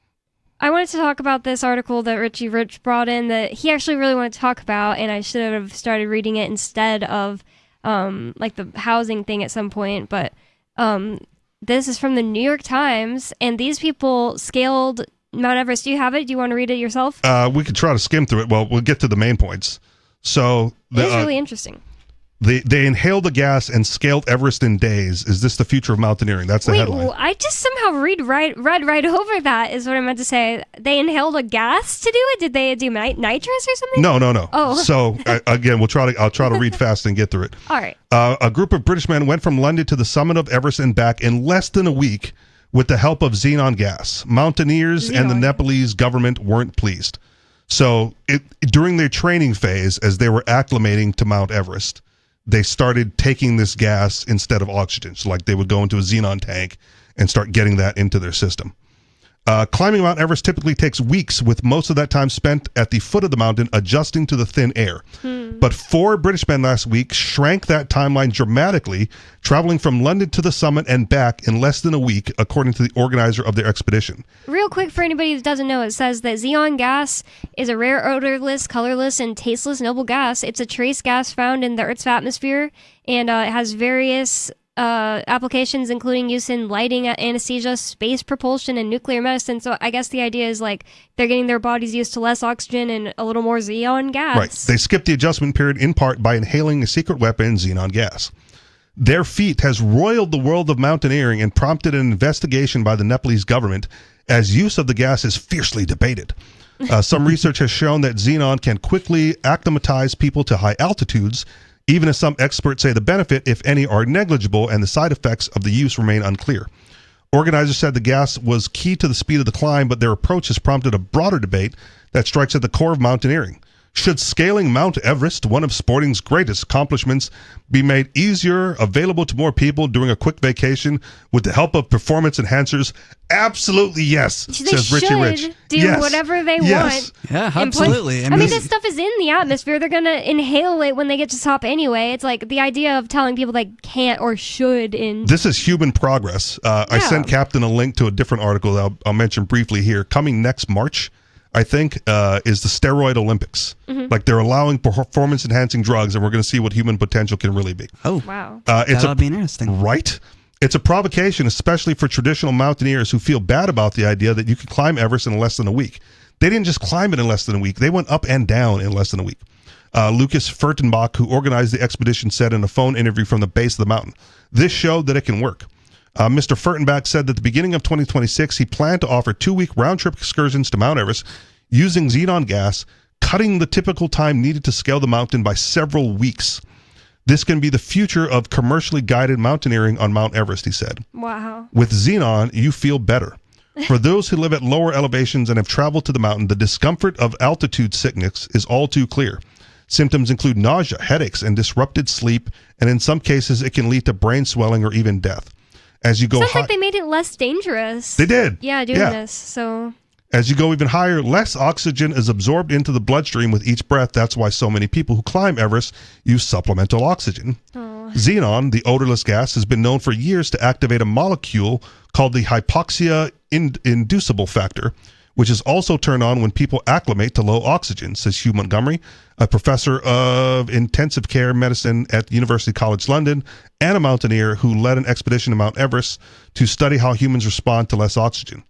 So what these people claim to have done, he said, is basically found a way to switch on the adaptation of low oxygen levels. The group took what was known from medical science, he said, and now applied it recreationally to sports mountaineering. Professor Montgomery said scientists were still unsure how xenon triggers this response. While some doctors have used the gas in the past, preconditioned patients to low oxygen levels, for example, before major heart surgery, the practice hadn't really caught on because it had been as protective as one would hope, he said. Mike Shattuck, a professor of cellular cardiology at King's College London, said xenon probably does very little, and there's virtually no reputable scientific evidence that it makes any difference. Clearly Who false. cares? Because, like, basically they can come up with a study that tells them one thing and the complete opposite. They'll do both, whichever the government wants them to find. I don't care what they say they can and can't find. Clearly these people got to Mount Everest and they cut off multiple weeks in the typical trip's time. Why not? I mean, people use supplemental oxygen to climb to the summit of Mount Everest. Why not use xenon to accomplish the same thing? I'm going to skip down a bit because this is also important. These weren't just like average dudes. The British group, which included 4 former Special Forces members, took a different approach. This was their training. About 10 weeks before the expedition, the men began sleeping in hypoxic tents, which lowers oxygen levels in the air and gradually acclimatizes the hikers to the conditions on Mount Everest. Wow. While hypoxic tents have been used by some climbers for years, the big innovation for the British expedition came 2 weeks before the excursion, when the men flew to Limburg, Germany, outside Frankfurt, where a doctor had been experimenting with inhaled gases in his clinic. The men wore masks hooked up to ventilators, and as anesthesiologists slowly introduced higher levels of xenon into their system. Mr. Furtenbach, who has tried xenon gas on his own mountaineering trip since 2020, said that after the treatment, users experienced enhanced breathing and the sensation of more lung volume, and when you do your workout training, you feel better. Wow. After arriving at the base of Everest, the British group climbed to the summit in less than 3 days, which Mr. Furtenbach said was one of the fastest times for a group that hadn't acclimatized on the mountain. According to the Nepalese government, the record for the fastest climb overall is held by Lakpa Gilu, a Sherpa, who reached the top of the mountain in just under 11 hours. Wow. The rapid climb... I wonder if he got hurt, like, did he actually, like, die or anything? No, because he's the Sherpa. Those are the guys that go up and down all the time and help Americans out. Oh, I thought that was just part of his last name that you read. No, a Sherpa. Lakpa Gelu is his name. The rapid climb by the British expedition and the use of the gas caught the eye of the Nepalese government, and the fallout has been swift. I'll stop there so we have a little bit of time to comment on it. That's so annoying to tell people what they can and can't put into their bodies over and over and over again. Right. But it's a performance-enhancing drug, right? Something that took weeks, British Special Forces did in like 4 days. Yeah, but this wasn't like a competition. No, it wasn't. It is now. Now awesome. You can have a race to the top of Mount Everest. Gotta beat the Sherpa. I guess so. It's been Free Talk Live. Thanks for listening, and you can go to freetalklive.com for more. Thanks for listening, and peace.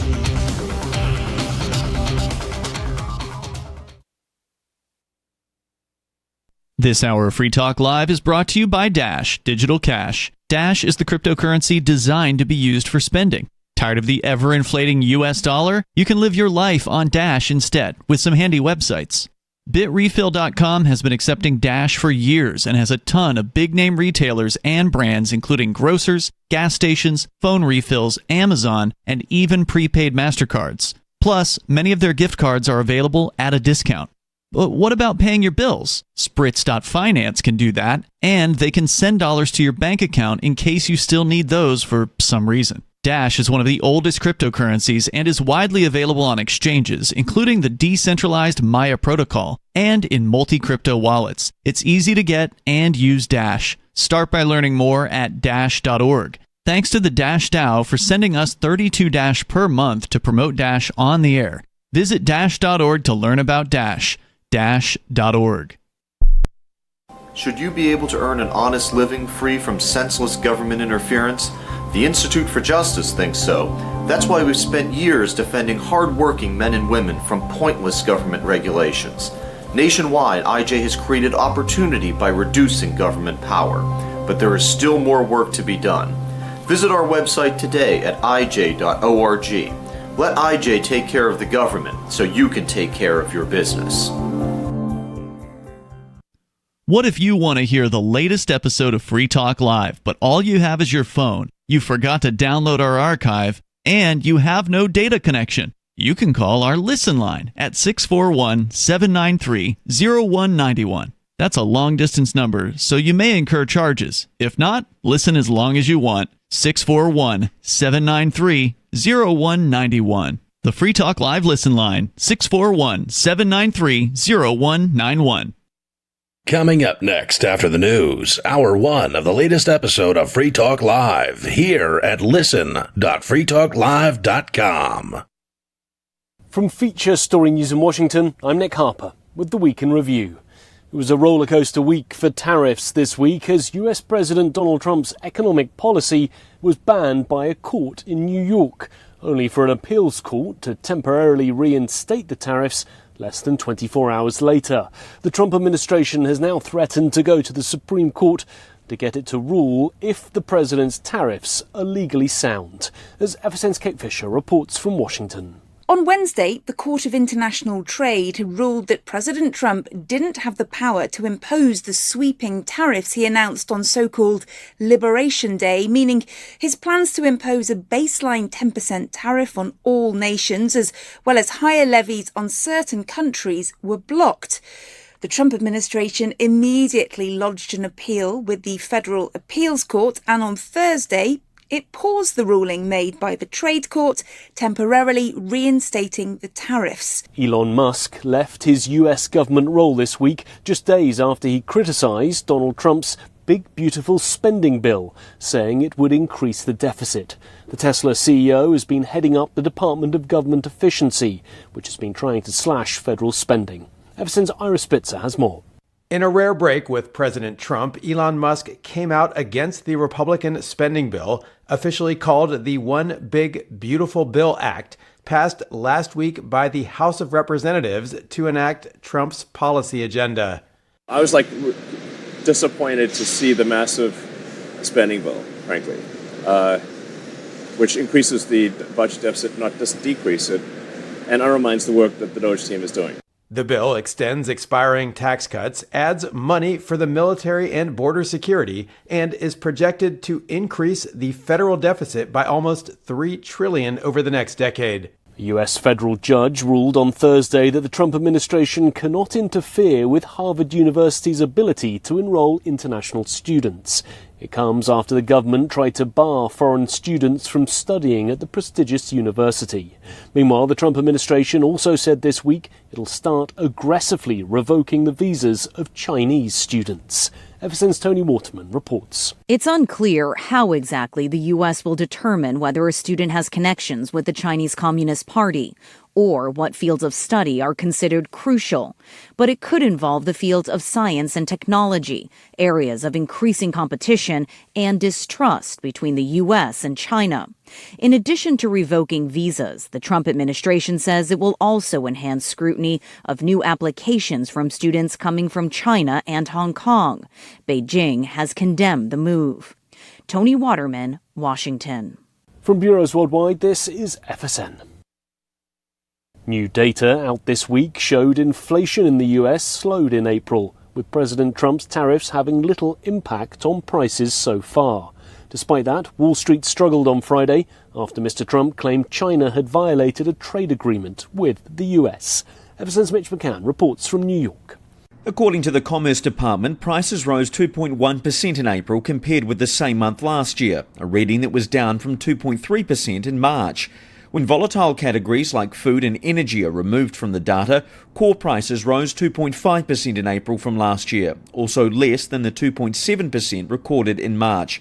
Spending slowed for the month, increasing by just 0.1% compared to 0.7% the previous month.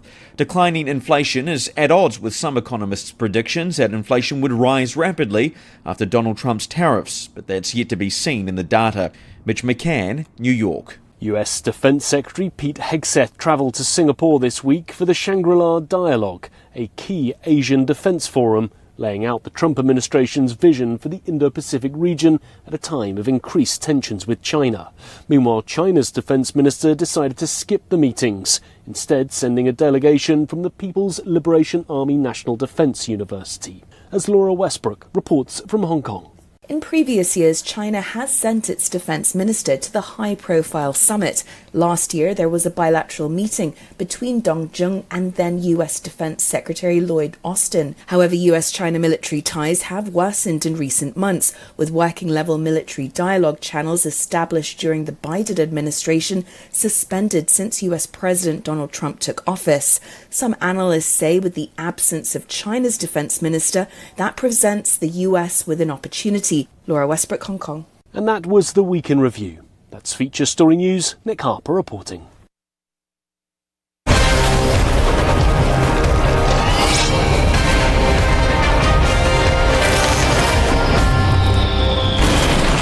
Welcome back to the War for the White House bunker. A troubling new report from the Shuttleworth Institute shows that due to Facebook, every potential candidate for the 2040 presidential race, no matter how smart or accomplished, is now completely unelectable. I'm standing in the 2012 Democrat with Jason Copeland. Jason, walk us through this. Yeah, we're looking at really a political crisis. The Democrats are currently searching basements and creepy backyard sheds in search of somebody who was kidnapped at a young enough age that they have no online presence. That is a very interesting tactic. And the GOP has been looking at this young man. This is a 20-year-old Jeeves Jones. He's currently living in Appalachia with his fundamentalist Christian grandmother and no electricity. So Jeeves has no Facebook page? Jeeves does not. In fact, he's completely illiterate. And the Republican Party has begun grooming him for a possible candidacy in 2036. All right. Well, at least there's someone. Thank you, Jason Copeland. Thanks, Andrea. Don't miss a moment of Free Talk Live. Get our archives daily via our podcast at feeds.freetalklive.com.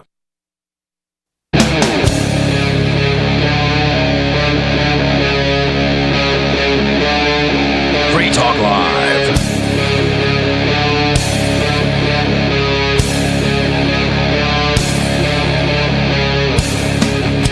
It's Free Talk Live. It's talk radio that you control.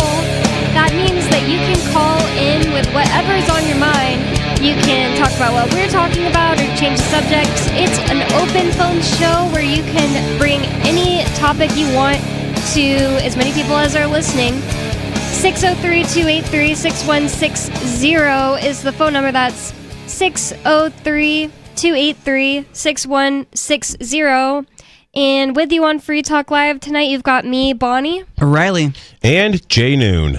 And the big news today, I think that everybody should be paying attention to, is that Trump appears to be building an unprecedented spy machine that could track Americans. Huh. This from MS